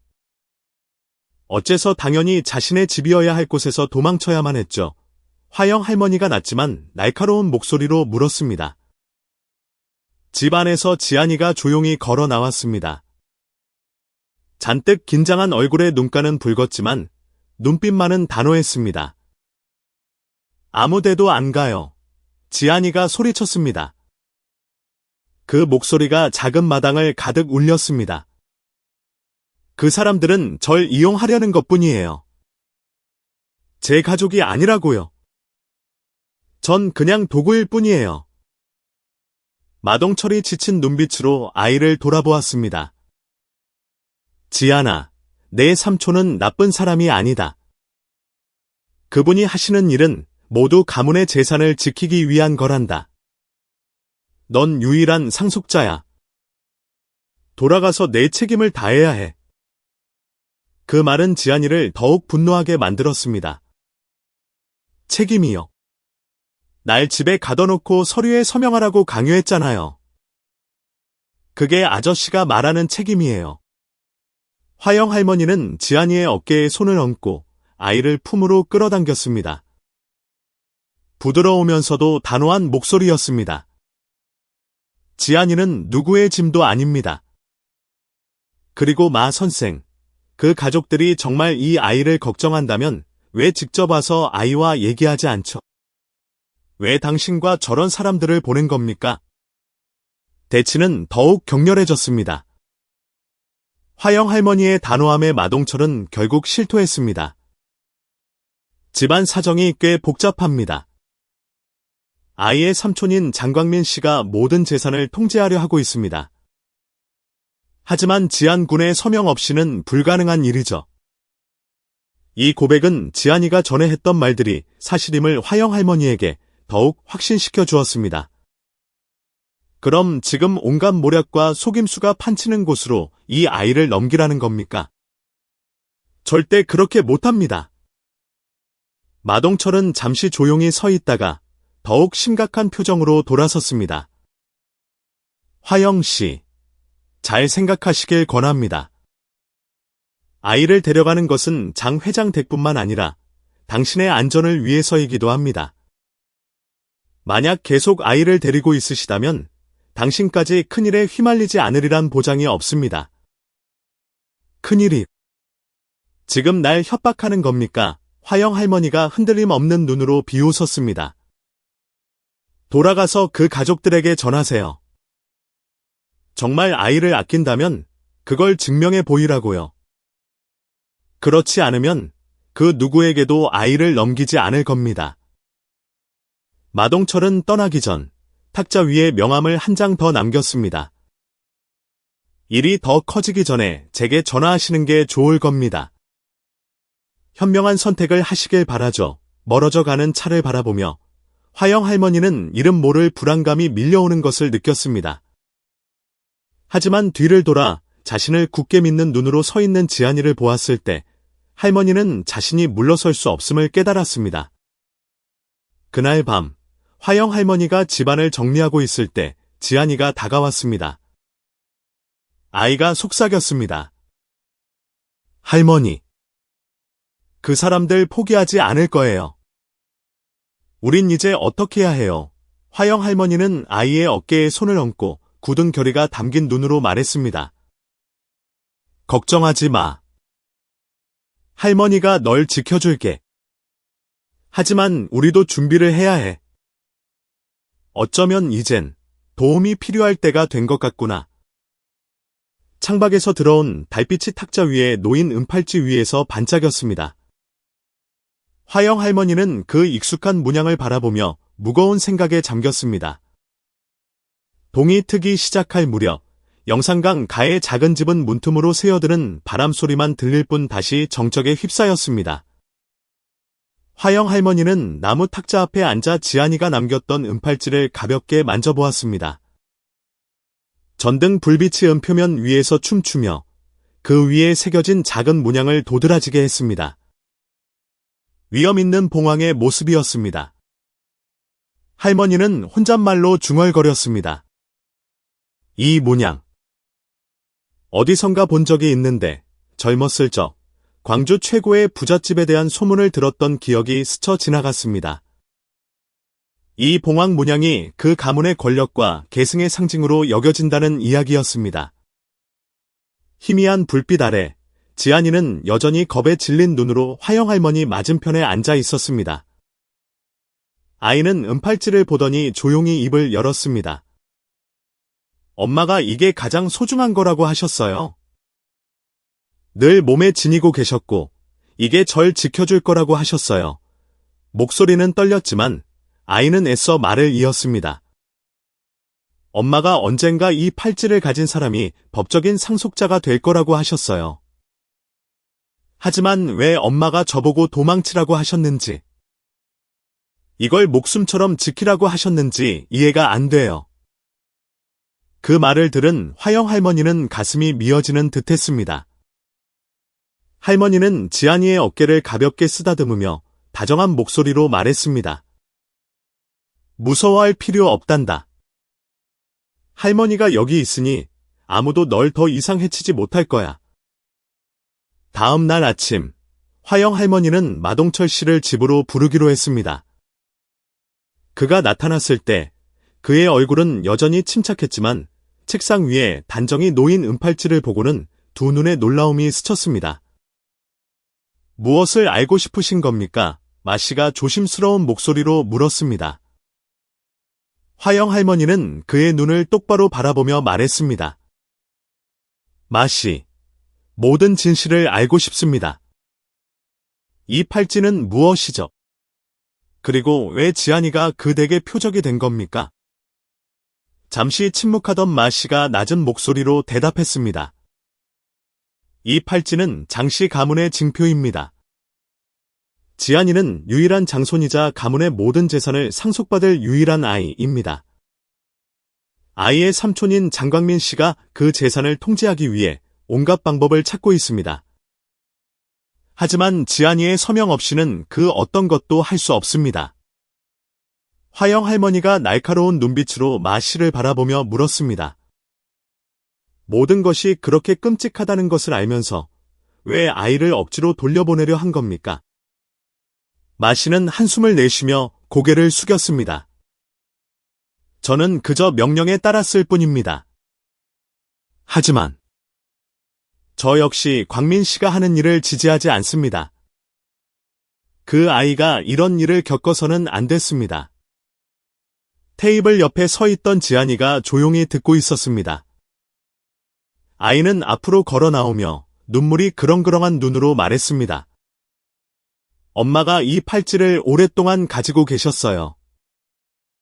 삼촌이 달라고 할 때마다 엄마는 거절했어요. 삼촌은 엄마를 많이 울렸어요. 아이는 고개를 푹 숙인 채 팔찌를 꽉 쥐었습니다. 거기 돌아가고 싶지 않아요. 그 사람들은 저를 도구로만 봐요. 저는 그 사람들 눈에 사람이 아니에요. 화영 할머니는 아이를 가까이 끌어당겨 품에 꼭 안았습니다. 내가 원하지 않으면 돌아가지 않아도 된단다. 할머니가 너와 함께 여기 있을게. 화영 할머니는 마씨를 돌아보며 단호하게 말했습니다. 가족들이 아이를 데려가고 싶다면 아이를 진심으로 사랑한다는 것을 증명해야 할 겁니다. 다른 사람의 꼭두각시가 되게 하려고 그곳으로 돌려보내지는 않겠어요. 마씨는 망설이는 표정으로 할머니를 바라보며 말했습니다. 제가 가족들과의 만남을 주선하겠습니다. 하지만 경고하건대 장광민 씨는 쉽게 물러설 사람이 아닙니다. 화영 할머니가 고개를 끄덕였습니다. 좋습니다. 하지만 기억하세요. 전 이 아이를 지키기 위해 여기 있습니다. 지안이가 고개를 들었습니다. 그 어느 때보다 또렷한 목소리였습니다. 그 사람들을 만날 거예요. 하지만 만약 저를 진심으로 사랑하지 않는다면 전 절대 돌아가지 않을 거라고 말할 거예요. 아이의 당찬말에 화영 할머니는 자랑스러움을 감출 수 없었습니다. 할머니는 아이의 손을 꼭 잡고 부드럽게 미소 지었습니다. 정말 용감하구나, 지안아. 할머니가 항상 여기서 널 응원할게. 마동철 씨는 떠나기 전 마지막으로 화영 할머니를 돌아보며 의미심장하게 말했습니다. 이번 만남은 쉽지 않을 겁니다. 하지만 할머니께서 올바른 일을 하실 방법을 아시리라 믿습니다. 그의 모습이 골목 너머로 사라지고 긴 정적이 흘렀습니다. 화영 할머니는 안으로 들어와 지안이를 바라보았습니다. 그 눈빛은 결의에 차 있었습니다. 우리는 그들과 맞설 거야. 무서워하지 마렴. 해질녘 햇살 속에서 화영 할머니와 지안이는 팻마루에 앉아 있었습니다. 마음은 무거웠지만 동시에 앞에 놓인 시련에 맞설 준비가 되어 있었습니다. 다음 날 아침, 동이 트자마자 검은색 고급 승용차 한 대가 화영 할머니 집 앞 골목에 멈춰 섰습니다. 화영 할머니는 어린 지안이의 손을 꼭 잡고 서 있었습니다. 마음은 온갖 생각으로 무거웠습니다. 아이는 차에서 내리는 마동철 씨를 보며 걱정스러운 눈빛으로 할머니 곁에 바싹 붙었습니다. 화영 할머니, 때가 되었습니다. 지금 바로 가야 합니다. 마씨가 낮은 목소리로 말했습니다. 화영 할머니는 고개를 끄덕이고 지안이를 데리고 차에 탔습니다. 광주광역시로 가는 내내 할머니는 아이의 손을 꼭 잡고 나지막이 속삭이며 안심시켰습니다. 무슨 일이 있어도 할머니가 곁에서 널 지켜줄게. 차가 저택 문 앞에 멈추자 지안이는 저도 모르게 숨을 참았습니다. 은팔찌에서 보았던 봉황 문양이 정교하게 새겨진 거대한 철문은 아이를 더욱 불안하게 만들었습니다. 문 안쪽으로는 푸른 잔디가 깔린 넓은 정원이 펼쳐져 있었고 길을 따라 위험 있는 석상들이 드문드문 놓여 있었습니다. 으리으리한 저택이 햇빛 아래 눈부시게 빛났습니다. 안으로 들어서며 화영 할머니는 자신이 한없이 작아지는 것을 느꼈습니다. 할머니는 두 사람이 혼자가 아님을 상기시키려는 듯 지안이의 손을 더욱 꽉 잡았습니다. 넓은 거실 안에는 지안이의 친가족이 기다리고 있었습니다. 아버지인 장태준 씨는 권위적인 자세로 중앙에 앉아 탐색하듯 차가운 눈빛으로 화영 할머니와 지안이를 훑어보았습니다. 그의 곁에는 수척한 얼굴에 불안한 눈빛을 한 어머니 서은경 씨가 앉아 있었습니다. 삼촌인 장광민은 말끔한 차림새였지만 음흉한 미소를 띤 채 방구석에서 팔짱을 끼고 앉아 있었습니다. 제 아들을 안전하게 데리고 있어주어 고맙소. 장태준 씨가 입을 열었습니다. 목소리는 얼음장처럼 차가웠습니다. 하지만 이제 이 아이가 있어야 할 곳으로 돌아올 때요. 화영 할머니는 흔들림 없이 단호한 목소리로 맞받아쳤습니다. 어디가 이 아이가 진정 속한 곳일까요? 사랑이 없는 곳입니까? 아니면 아이를 도구처럼 여기는 곳입니까? 방 안에는 침묵이 감돌았습니다. 곧 장광민 씨가 옅은 비웃음으로 침묵을 깼습니다. 이를 복잡하게 만들 생각 없습니다. 저 아이는 서류 몇 장에 서명만 하면 됩니다. 그 후에는 우리가 알아서 돌볼 겁니다. 지안이는 화영 할머니 곁에 바싹부터 떨리는 목소리로 말했습니다. 아무것도 서명하고 싶지 않아요. 여기 있기 싫어요. 장광민이 강압적인 눈빛으로 지안이를 쏘아보았습니다. 내가 영원히 도망칠 수 있을 것 같아. 우린 가족이고 가족은 널 필요로 해. 화영 할머니가 화가 나 벌떡 일어섰습니다. 가족이 아이를 필요로 하는 게 아니라 아이가 가진 것을 필요로 하는 거겠죠. 안 그렇습니까? 당신들 한 번이라도 이 아이를 진심으로 사랑한 적 있습니까? 장태준 씨는 미간을 찌푸렸고 서은경 씨는 고개를 푹 숙인 채 손을 가늘게 떨었습니다. 화영 할머니가 말을 이었습니다. 아이에게 진정한 보금자리를 줄 수 없다면 제가 아이를 당신들에게 넘겨줄 거라곤 기대도 하지 마십시오. 화영 할머니의 말을 들은 서은경 씨는 결국 눈물을 참지 못하고 흐느꼈습니다. 제가 잘못했어요. 제 아이를 지키지 못했어요. 시아주버님의 권력이 두려워서 모든 일이 일어나도록 내버려뒀어요. 화영 할머니는 실망 가득한 눈빛으로 서은경 씨를 돌아보았습니다. 당신은 아이 엄마입니다. 당신이 나서서 아이를 지키지 않으면 대체 누가 그 일을 하겠습니까? 지안이는 눈물이 가득 고인 채 조용히 서 있었습니다. 아이는 씁쓸한 목소리로 말했습니다. 엄마가 저를 사랑한다고 생각했어요. 하지만 제가 틀렸어요. 저는 엄마에게 가장 중요한 사람이 아니었어요. 화영 할머니가 아이를 껴안으며 위로했습니다. 넌 혼자가 아니란다. 무슨 일이 있어도 할머니가 항상 내 곁에 있을게. 지안이는 부모님을 똑바로 바라보며 목 메인 소리로 물었습니다. 두 분은 정말 저 때문에 제가 돌아오길 바라세요? 아니면 제가 가진 것 때문에 그러시는 거예요? 장태준 씨와 서은경 씨는 침묵했습니다. 장광민이 끼어들려 했지만 화영 할머니가 손을 들어 막았습니다. 그만하십시오. 이 질문에 대답할 수 없다면 이 아이는 명백히 이곳에 속한 아이가 아닙니다. 대화가 극도의 긴장감으로 치닫던 그때 뒷문에서 갑작스러운 목소리가 들려왔습니다. 도련님, 드디어 찾았습니다. 더 이상 도망치실 수 없습니다. 모든 시선이 문 쪽으로 향했습니다. 키가 크고 낯선 남자가 차가운 눈빛으로 들어섰습니다. 방 안은 충격에 휩싸였습니다. 지안이는 몸이 굳은 채 떨리는 손으로 화영 할머니의 손을 꽉 잡았습니다. 화영 할머니는 낯선 남자를 뚫어지게 바라보며 진정한 폭풍우가 몰아치고 있음을 직감했습니다. 넓은 거실의 공기는 숨막힐 듯이 무거워졌습니다. 모든 시선이 방금 들어온 낯선 남자에게 쏠렸습니다. 서류 뭉치를 든 그는 정중하게 고개를 숙였지만 목소리에는 단호함이 묻어났습니다. 갑작스럽게 죄송합니다만 여기 계신 모든 분이 진실을 알아야 한다고 생각합니다.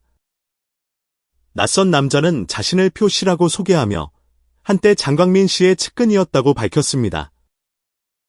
표 씨는 서류 뭉치를 테이블 위에 올려놓으며 차분한 목소리로 말했습니다. 무고한 아이가 어른들의 이기적인 음모에 휘말리는 것을 더 이상 침묵하고 볼 수만은 없었습니다. 서류에는 명백한 증거들이 담겨 있었습니다. 장광민은 가문을 지킨다는 명목으로 지안의 어머니, 서은경에게 재산 양도 서류에 서명하도록 강요했습니다. 그녀가 반대하자 그는 그녀를 집에 감금하고 정신적으로 쇠약하게 만들었습니다. 명확한 세부사항에 방 안의 모든 사람이 경악을 금치 못했습니다. 화영 할머니는 지안이가 고개를 숙이고 떨리는 목소리로 말하는 것을 보며 가슴이 아파왔습니다. 엄마가 우는 걸 봤어요. 하지만 그렇게 고통받고 계신 줄은 몰랐어요. 이제 알겠어요. 조용한 공기를 깨고 지안이가 아버지 앞으로 걸어 나갔습니다. 아이의 눈은 붉게 충혈되었지만 단호했습니다. 아빠.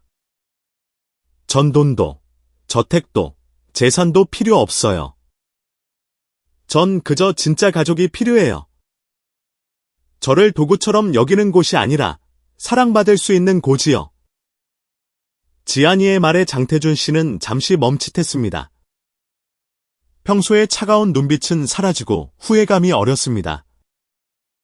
그는 자리에서 일어나 지안이에게 다가가며 목매인 소리로 말했습니다. 아빠가 잘못했다. 아빠가 너와 내 엄마를 지켜주지 못했어. 하지만 이제부터는 다시는 내가 고통받게 하지 않겠다고 약속하마. 수년간 나약했던 어머니 서은경 씨가 일어섰습니다. 그녀의 눈빛은 놀랍도록 단호했습니다. 그녀는 처음으로 장광민 씨와 마주 섰고 그녀의 목소리는 힘차게 울려 퍼졌습니다. 아주버님, 이제 그만하세요.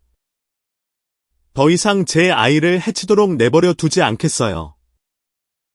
지금부터는 제가 무슨 수를 써서라도 제 아이를 지킬 거예요.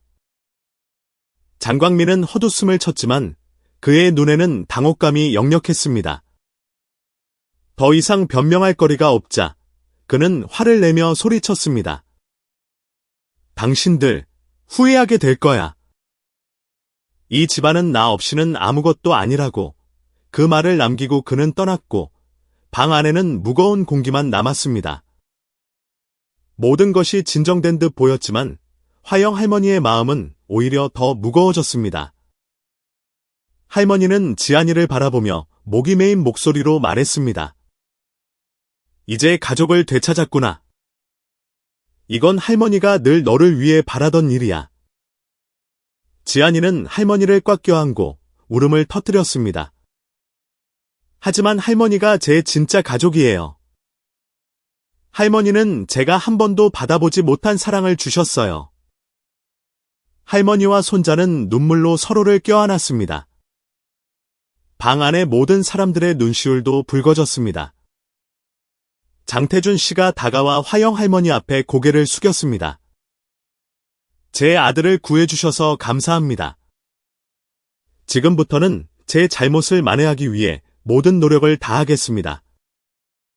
지안이는 불안했지만 친가족에게 돌아가기로 결심했습니다. 하지만 한 가지 조건을 걸었습니다. 만약 저를 진심으로 사랑하지 않는다면 할머니에게 돌아갈 거예요. 할머니가 제 집이에요. 화영 할머니는 조용히 고개를 끄덕이며 아이의 어깨에 손을 얹었습니다. 가서 행복하게 살 거라. 도움이 필요하면 할머니는 언제나 여기 있을게. 장태준 씨가 약속했습니다. 다시는 누구도 너에게 상처 주지 못하게 하겠다. 우리 가족은 변할 것이다. 차에 오르며 지안이는 아쉬움과 걱정이 가득한 눈빛으로 화영 할머니를 돌아보았습니다. 아이는 속삭였습니다. 할머니, 만약 제가 필요하면 꼭 저 데리러 오셔야 해요. 화영 할머니는 떠나는 차를 말없이 바라보았습니다. 가슴은 아팠지만 눈빛은 단호했습니다. 할머니는 다짐했습니다. 할머니는 항상 널 기다릴게, 지안아. 무슨 일이 있어도. 거대한 철문이 열리고 으리으리한 저택이 친가족에게 돌아온 지안이를 맞이했습니다. 깨끗하게 포장된 돌길, 잘 다듬어진 정원. 하지만 그 집의 공기는 여전히 아이에게 낯설게만 느껴졌습니다. 아침 햇살이 구석구석을 비추었지만 지안이는 어색함이 어린 눈으로 서은경 씨의 손을 꼭 잡았습니다. 넓은 식당에서 장태준 씨는 태어나서 처음으로 직접 가족 식사를 준비했습니다. 이전에는 항상 일하는 사람들에게 맡겼던 일이지만 오늘은 그가 변하고 싶다는 것을, 진정한 아버지가 될 준비가 되었다는 것을 지안이에게 보여주고 싶었습니다. 이리 와 앉으렴. 아빠, 엄마랑 밥 먹자, 장 씨가 말했습니다. 목소리는 따뜻했지만 약간의 어색함이 묻어났습니다. 지안이는 여전히 탐색하는 듯한 눈빛으로 자리에 앉았습니다. 아이는 정갈하게 차려진 식탁 위의 음식들을 바라보았습니다. 장 씨가 생선조림 한 조각을 아이의 밥그릇에 올려주자 지안이는 살짝 고개를 숙이며 작은 목소리로 말했습니다. 고맙습니다, 아빠. 맞은편에 앉은 서은경 씨는 지안이의 어릴 적 작은 이야기들을 들려주었습니다. 아들을 바라보는 그녀의 눈에는 기쁨과 죄책감이 동시에 서려 있었습니다. 지안이는 조용히 듣고만 있었지만 마음속으로는 무언가 새로운 것이 시작되고 있음을 느꼈습니다. 그 후 며칠 동안 장태준 씨는 지안이와 더 많은 시간을 보냈습니다. 아침에는 직접 아이를 학교에 데려다주며 조심하라고 당부했습니다. 오후에는 마당에서 아이와 함께 공놀이를 했습니다. 그가 전에는 누구와도 해본 적 없는 일이었습니다. 서은경 씨는 여전히 조금 조심스러웠지만 지안이가 좋아하는 음식을 만드는 법을 배우기 시작했습니다. 그녀는 끊임없이 아이에게 물었습니다. 맛있니? 다음엔 엄마가 더 맛있게 해줄게. 지안이는 부모님의 진심 어린 관심을 점차 느끼기 시작했습니다. 예전에는 보기 힘들었던 미소가 이제 아이의 얼굴에 더 자주 나타났습니다. 그럼에도 불구하고 지안이는 화영 할머니에게 보내는 편지에 자신의 마음을 담는 것을 잊지 않았습니다. 매일 밤 지안이는 책상에 앉아 화영 할머니에게 또박또박하지만 감정이 듬뿍 담긴 글씨로 편지를 썼습니다. 할머니, 저 새 학교에 다니게 됐어요. 아빠랑 엄마도 변하셨어요. 예전처럼 차갑지 않으세요? 하지만 전 여전히 할머니가 보고 싶어요. 담양시장에서 할머니랑 시루떡 팔던 아침이랑 그 작은 집이 그리워요. 언젠가 할머니가 여기에 저 보러 오셨으면 좋겠어요. 화영 할머니는 우체부에게서 편지를 받아들고 한 장 한 장 넘기며 눈물로 한 글자 한 글자를 읽어 내려갔습니다. 할머니는 지안이가 새로운 시작을 하게 되어 기쁘면서도 이제는 너무나 멀어져 버린 두 사람의 거리에 그리움이 사무쳤습니다. 지안이가 새로운 환경에 적응하는 것은 쉽지 않았습니다. 반 친구들은 종종 아이의 과거에 대해 궁금해했고, 그럴 때마다 지안이는 당황했습니다. 몇몇 아이들은 너는 왜 예전에 부모님이랑 떨어져 살았어? 라고 물었습니다. 이 질문은 지안이가 떠올리고 싶지 않은 고통스러운 기억을 되살리는 비수 같았습니다. 장태준 씨는 아들의 어려움을 눈치챘습니다. 어느 날 저녁, 그는 지안이 곁에 앉아 아이의 어깨를 가볍게 두드렸습니다. 내 과거를 숨기거나 부끄러워할 필요 없단다. 중요한 건 지금, 여기에 널 항상 응원하는 가족이 있다는 거야. 그 말은 지안이에게 큰 힘이 되었습니다. 아이는 방과 후 활동에 참여하기 시작했고, 다른 사람들 앞에서 당당해지는 법을 배웠습니다. 지안이는 자신 곁에도 진심으로 걱정해주는 사람들이 있다는 것을 깨달았습니다. 화영 할머니에게 보낸 또 다른 편지에서 지안이는 이렇게 썼습니다. 할머니, 이번 설날에는 꼭 할머니 뵈러 갈게요. 예전처럼 할머니랑 같이 아침에 떡 팔고 싶어요. 여기서 있었던 일들도 다 말씀드리고 싶어요. 그날이 빨리 왔으면 좋겠어요. 화영 할머니는 편지를 읽으며 살며시 미소 지었습니다. 지안이가 그 약속을 지킬 수 있을지 확신할 수는 없었지만 할머니는 믿음을 지키는 마음으로 아이에게 줄 새 옷을 지으러 갔습니다. 그날 밤, 지안이는 편지를 봉투에 넣고 조심스럽게 우표를 붙여 책상 위에 올려두었습니다. 아이는 발코니로 나가 반짝이는 광주 시내의 불빛을 바라보았습니다. 그 눈빛에는 희망과 불안감이 동시에 서려 있었습니다. 새로운 삶에 익숙해졌음에도 불구하고 지안이의 마음은 가장 어두웠던 시절 자신을 구해준 할머니를 향해 있었습니다. 아이는 속으로 생각했습니다. 내가 할머니와의 약속을 지킬 수 있을까? 난 정말 행복한 가족을 가질 수 있을까? 시외버스가 도시의 소음을 뒤로하고 익숙한 시골길을 달렸습니다. 지안이는 창가 자리에 앉아 설날 과자와 화영 할머니에게 드릴 붉은색 고운 한복이 담긴 작은 선물 꾸러미를 꼭 쥐고 있었습니다. 마을로 향하는 길은 사람들의 웃음소리와 곳곳에 핀 화사한 꽃들로 그 어느 때보다 활기찼습니다. 설날 섣달금음날 저녁이었습니다. 마지막 햇살이 시골 풍경을 황금빛으로 물들였습니다. 좁은 흙길은 깨끗하게 청소되어 있었고 양쪽 울타리는 예쁘게 장식되어 있었습니다. 시골 장터에서 과일과 떡을 파는 소리가 마을에서 뛰어노는 아이들의 웃음소리와 어우러졌습니다. 지안이는 화영 할머니의 집으로 이어지는 작은 골목을 발견했습니다. 아이는 설레는 마음으로 걸음을 재촉했습니다. 집 마당 앞에 도착한 아이는 잠시 멈춰 서서 마당을 쓸고 있는 화영 할머니를 바라보았습니다. 할머니는 야위고등이 약간 굽어 있었지만 여전히 분주한 손길로 설맞이 준비를 하고 있었습니다.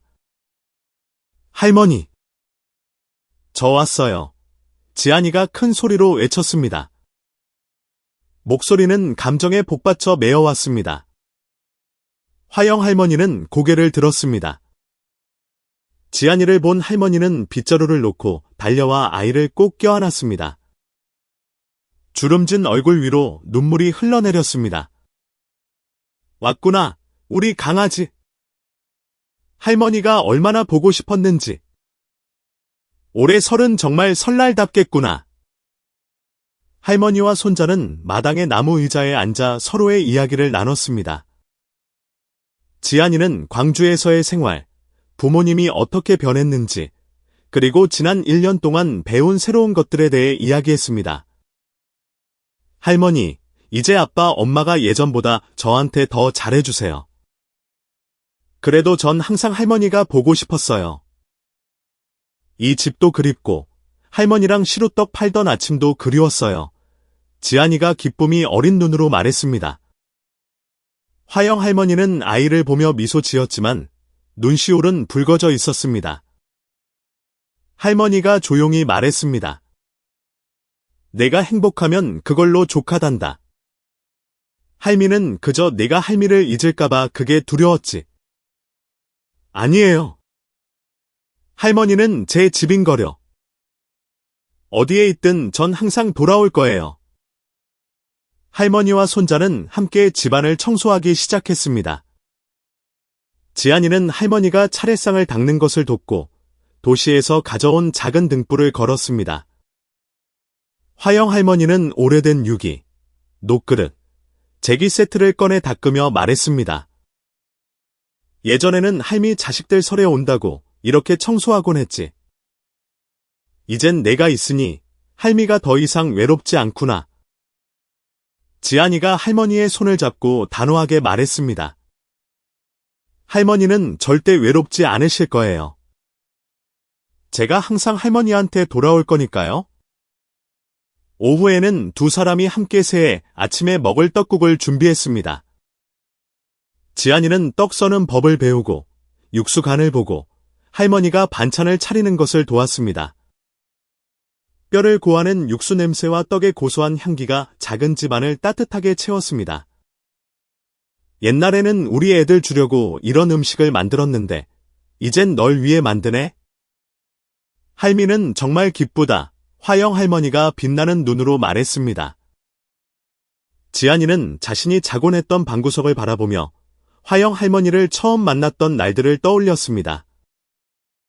아이가 조용히 말했습니다. 할머니가 안 계셨다면 전 모든 일에 맞설 용기를 내지 못했을 거예요. 화영 할머니는 곁에 앉아 당신의 젊은 시절 이야기, 세상을 떠난 가족들과의 추억을 들려주었습니다. 지안이는 할머니가 자신을 구해준 사람일 뿐만 아니라 자신과 진정한 가족의 가치를 이어주는 다리임을 깨달았습니다. 설날 밤, 오래된 대나무 밥상 위에 단란한 식사가 차려졌습니다. 할머니와 손자는 아침부터 준비한 음식을 함께 즐겼습니다. 화영 할머니는 따뜻한 차를 따르고 지안이에게 작은 세뱃돈 봉투를 건넸습니다. 할미가 줄게 많지는 않지만 그저 내가 항상 건강하고 행복하길 바랄 뿐이야. 지안이는 환하게 웃으며 봉투를 받았습니다. 저한테는 할머니가 가장 큰 선물인걸요. 아무것도 더 필요 없어요. 식사 후 두 사람은 아궁이 불 옆에 앉아 떡을 먹으며 멀리서 들려오는 불꽃놀이 소리를 들었습니다. 그 따뜻한 풍경은 지난 한 해의 모든 슬픔과 어려움을 씻어내는 듯했습니다. 잠자리에 들기 전 지안이는 애정 어린 눈빛으로 화영 할머니를 돌아보며 말했습니다. 제가 돌아올 때마다 가장 먼저 뵙고 싶은 분이 할머니예요. 항상 저 기다려주신다고 약속해주세요. 화영 할머니는 아이를 바라보았습니다. 눈에는 눈물이 어렸지만 행복이 가득했습니다. 걱정 말 거라. 할미는 항상 여기서 널 기다릴게. 밝은 달빛이 창문으로 들어와 함께 있는 할머니와 손자의 모습을 비추었고 평화롭고 충만한 기분을 남겼습니다. 섣달금음날 오후, 옅은 황금빛 햇살이 영산강 위로 조용히 내렸습니다. 마을 아이들은 손에 종이 등불을 들고 신나게 뛰어다녔고 맑은 웃음소리가 멀리 퍼져나갔습니다. 어른들은 마당을 쓸고 흰 도자기에 화려한 꽃가지를 꽂는 등 마지막 남은 일을 서둘러 마쳤습니다. 작은 집집마다 따뜻하고 평화로운 설 분위기가 피어올랐습니다. 작은 집 안, 화영 할머니와 지안이가 오래된 나무 탁자 곁에 앉아 있었습니다. 탁자 위에는 소박한 한과 접시들이 가지런히 놓여 있었습니다. 화영 할머니가 식탁보를 매만지는 동안 지안이는 자신이 준비한 특별한 선물인 그림 한 점을 손에 들고 있었습니다. 지안이는 조용히 그림을 탁자 위에 올려놓고 화영 할머니 쪽으로 살며시 밀었습니다. 할머니, 이거 할머니 드리려고 준비한 선물이에요. 화영 할머니는 놀라며 그림을 집어 들었습니다. 정성스럽게 그려진 할머니와 손자의 모습을 본 할머니의 야윈 손이 가늘게 떨렸습니다. 그림은 두 사람이 광주 유스케어 터미널에서 처음 만났던 날의 풍경을 담고 있었습니다. 인자한 얼굴에 따뜻한 미소를 띤 화영 할머니, 그리고 낡은 옷을 입고 두려움 가득한 눈빛으로 웅크리고 있던 어린 지안이. 그림 한쪽 구석에는 작은 글씨로 이렇게 적혀 있었습니다. 할머니는 저의 첫 번째 집이었어요. 화영 할머니는 그림을 가슴에 품었고 눈시울이 붉어졌습니다. 할머니는 목이 메어 말했습니다. 내 평생 받아본 선물 중에 가장 고운 선물이구나. 할미가 널 가슴에 품듯. 이 그림도 영원히 간직할게. 지안이가 벅찬 눈빛으로 할머니를 바라보며 말했습니다. 제 곁에 아무도 없었을 때 할머니가 저에게 가족이 되어 주셨어요. 할머니야말로 제가 속한 곳이에요. 붉은 노을이 강을 물들였습니다. 부드러운 풀 향기를 머금은 산들바람이 불어왔습니다. 화영 할머니와 지안이는 손을 잡고 강가로 나가 세월의 흔적으로 빛이 바랜 오래된 나무 의자에 앉았습니다. 할머니와 손자는 천천히 흐르는 강물을 말없이 바라보았고 수면 위로 석양이 반사되어 반짝였습니다. 지안이가 사색에 잠긴 목소리로 입을 열었습니다. 예전에는 제가 진짜 가족을 갖게 될 거라고는 상상도 못했어요. 장광민 삼촌이랑 살 때는 외롭고 무섭기만 했어요. 하지만 할머니 덕분에 깨달았어요. 가족이란 게 꼭 피로 이어진 게 아니라 절 진심으로 사랑해주는 사람이 있는 곳이라는 거려. 화영 할머니는 지안이의 작은 손을 꼭 잡으며 조용히 말했습니다. 너야말로 할미에게 가장 큰 위안이란다. 내가 어디에 있든 너는 영원히 할미의 가족이야. 강물이 부드럽게 기슭에 부딪히는 소리가 멀리 마을에서 들려오는 웅성거림과 어우러져 말로 표현하기 힘든 평화로운 풍경을 만들어냈습니다. 설날 섣달 금음날 밤, 하늘은 화려한 불꽃놀이로 환하게 밝아졌습니다. 불꽃송이들이 환상적인 그림을 그리며 반짝이는 영산강을 비추었습니다. 화영 할머니와 지안이는 강둑에 서서 아름다운 빛의 향연을 함께 지켜보았습니다. 지안이가 화영 할머니의 손을 잡았습니다. 아이의 눈에는 눈물이 어렸지만 결의에 차 있었습니다. 할머니, 매년 설날마다 꼭 돌아올게요. 제가 돌아왔을 때 가장 먼저 뵙고 싶은 분은 언제나 할머니일 거예요. 화영 할머니는 인자하고 감동 어린 눈빛으로 아이를 바라보았습니다. 할미는 더 바랄 게 없단다. 그저 내가 행복하면 그걸로 좋게. 불꽃 터지는 소리가 울려 퍼지고 그 영롱한 빛이 할머니와 손자의 눈에 반사되었습니다. 그 순간은 마치 시간이 멈춘 듯 지안이와 화영 할머니가 서로에게 가진 진실한 애정을 마음 깊이 새겼습니다. 불꽃놀이가 끝나자 밤하늘은 다시 마을 전체를 비추는 부드러운 보름달의 차지가 되었습니다. 할머니와 손자는 손을 잡고 작은 집으로 돌아왔습니다.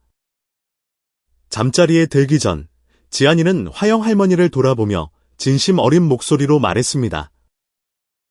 할머니는 제 인생의 빛이에요. 전 그 빛이 절대 꺼지지 않게 할 거예요.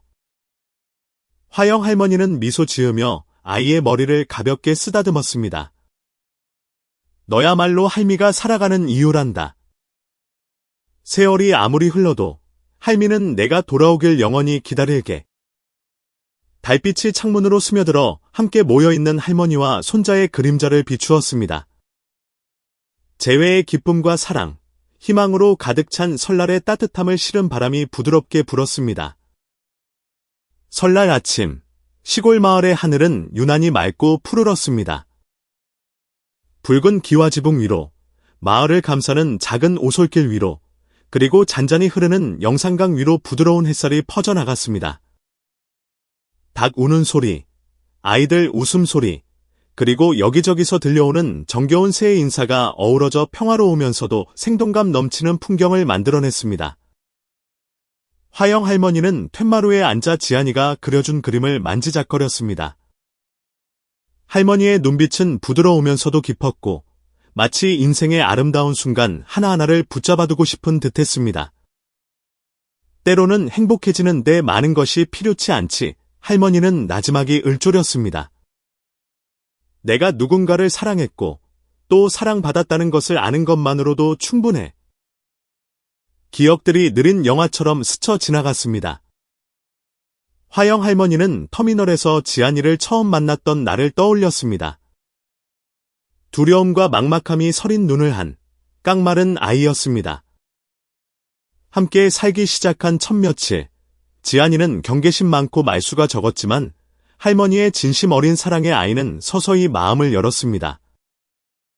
할머니는 함께 담양시장에 나가 시루떡을 팔던 아침들, 낡은 전등 밑에서 도란도란 이야기를 나누던 밤들, 그리고 아이가 할머니 어깨에 머리를 기대고 진심을 다해 할머니라고 속삭이던 순간들을 기억했습니다. 할머니는 속으로 생각했습니다. 아이가 자라서 행복해졌구나. 할미에겐 그것만으로도 족하다. 내가 한 모든 일이 헛되지 않았어. 설날 아침, 배 할머니가 새해 인사를 하러 들렀습니다. 배 할머니는 떡 한 봉지를 손에 들고 와 상에 내려놓으며 말했습니다. 화영이, 새해 복 많이 받고 건강하게. 집안이 늘 이렇게 웃음꽃이 피었으면 좋겠네. 화영 할머니는 미소 지으며 친구에게 따뜻한 차 한 잔을 건넸습니다. 고마워요, 배 할머니. 지안이가 설쇠로 와서 내가 얼마나 기쁜지 몰라요. 1년 내내 이것만 기다렸지. 배 할머니가 고개를 끄덕였습니다. 그 녀석 참 기특해. 할머니 생각할 줄도 알고. 내년에도 또 오겠지. 그럼 집안이 또 시끌벅적하겠네? 화영 할머니의 눈이 희망으로 빛났습니다. 응, 나도 그것만 바라요. 지안이가 그린 그림은 화영 할머니에 의해 차례상 옆벽에 가지런히 걸렸습니다. 그 그림은 사랑과 희망의 상징이 되었고, 화영 할머니가 온전한 사랑의 여정을 걸어왔음을 상기시켜 주었습니다. 화영 할머니는 팻마루를 쓸고, 마을 아이들이 세배하러 오는 것을 맞이하기 위해 과자 접시 몇 개를 더 내놓았습니다.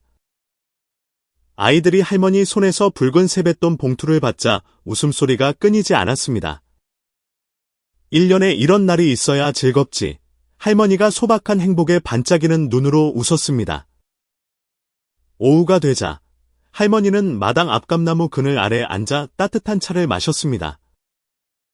나뭇가지에서 지저귀는 새소리, 영산강 물결이 부드럽게 기슭을 치는 소리를 들었습니다.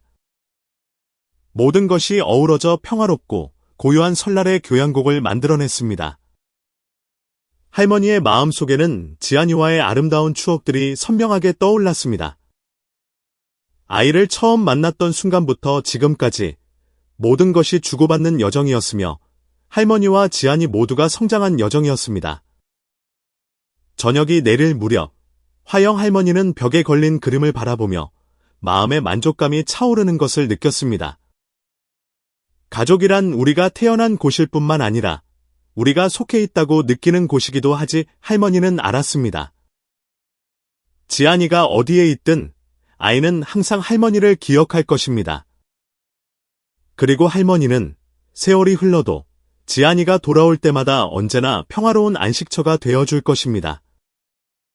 설날 밤의 불꽃놀이가 다시 하늘을 밝혔습니다. 그 빛은 작은 창문을 통해 들어와 진정한 가족에 대한 사랑과 희망의 증거인 벽 위의 그림을 환히 비추었습니다. 화영 할머니와 어린 지안이의 이야기는 단순히 집을 찾는 여정이 아니라 사랑과 나눔, 그리고 진실한 관계의 가치에 대한 깊은 교훈을 줍니다. 인생에는 어려움이 따르기 마련이지만 사랑할 줄 아는 마음만 있다면 가장 단순한 것에서도 커다란 행복을 찾을 수 있습니다. 가난하지만 정이 많았던 화영 할머니부터 길 잃은 아이에서 진정한 가족을 찾은 지안이에 이르기까지 이 이야기는 가족이란 우리가 태어난 곳일 뿐만 아니라 우리의 마음이 속한 곳임을 증명합니다. 진정한 행복은 물질적인 것에 있는 것이 아니라 바로 사랑하고 나누는 순간 그 자체에 있습니다. 이 이야기의 메시지에 대해 어떻게 생각하시나요? 여러분의 가족은 사랑이 충만한 곳인가요? 아니면 때로는 피가 섞이지 않았지만 조건 없이 우리를 사랑해주는 또 다른 가족이 있나요? 아래 댓글로 여러분의 생각을 공유해주세요. 여러분의 이야기가 궁금합니다. 이 이야기가 마음에 드셨다면 구독을 눌러 다음에도 의미 있는 이야기를 놓치지 마세요. 알림 설정을 켜두시면 가장 빠른 영상 소식을 받으실 수 있습니다. 함께 해주셔서 감사드리며 여러분과 여러분의 가족 모두 사랑이 넘치는 행복한 설날 보내시길 바랍니다.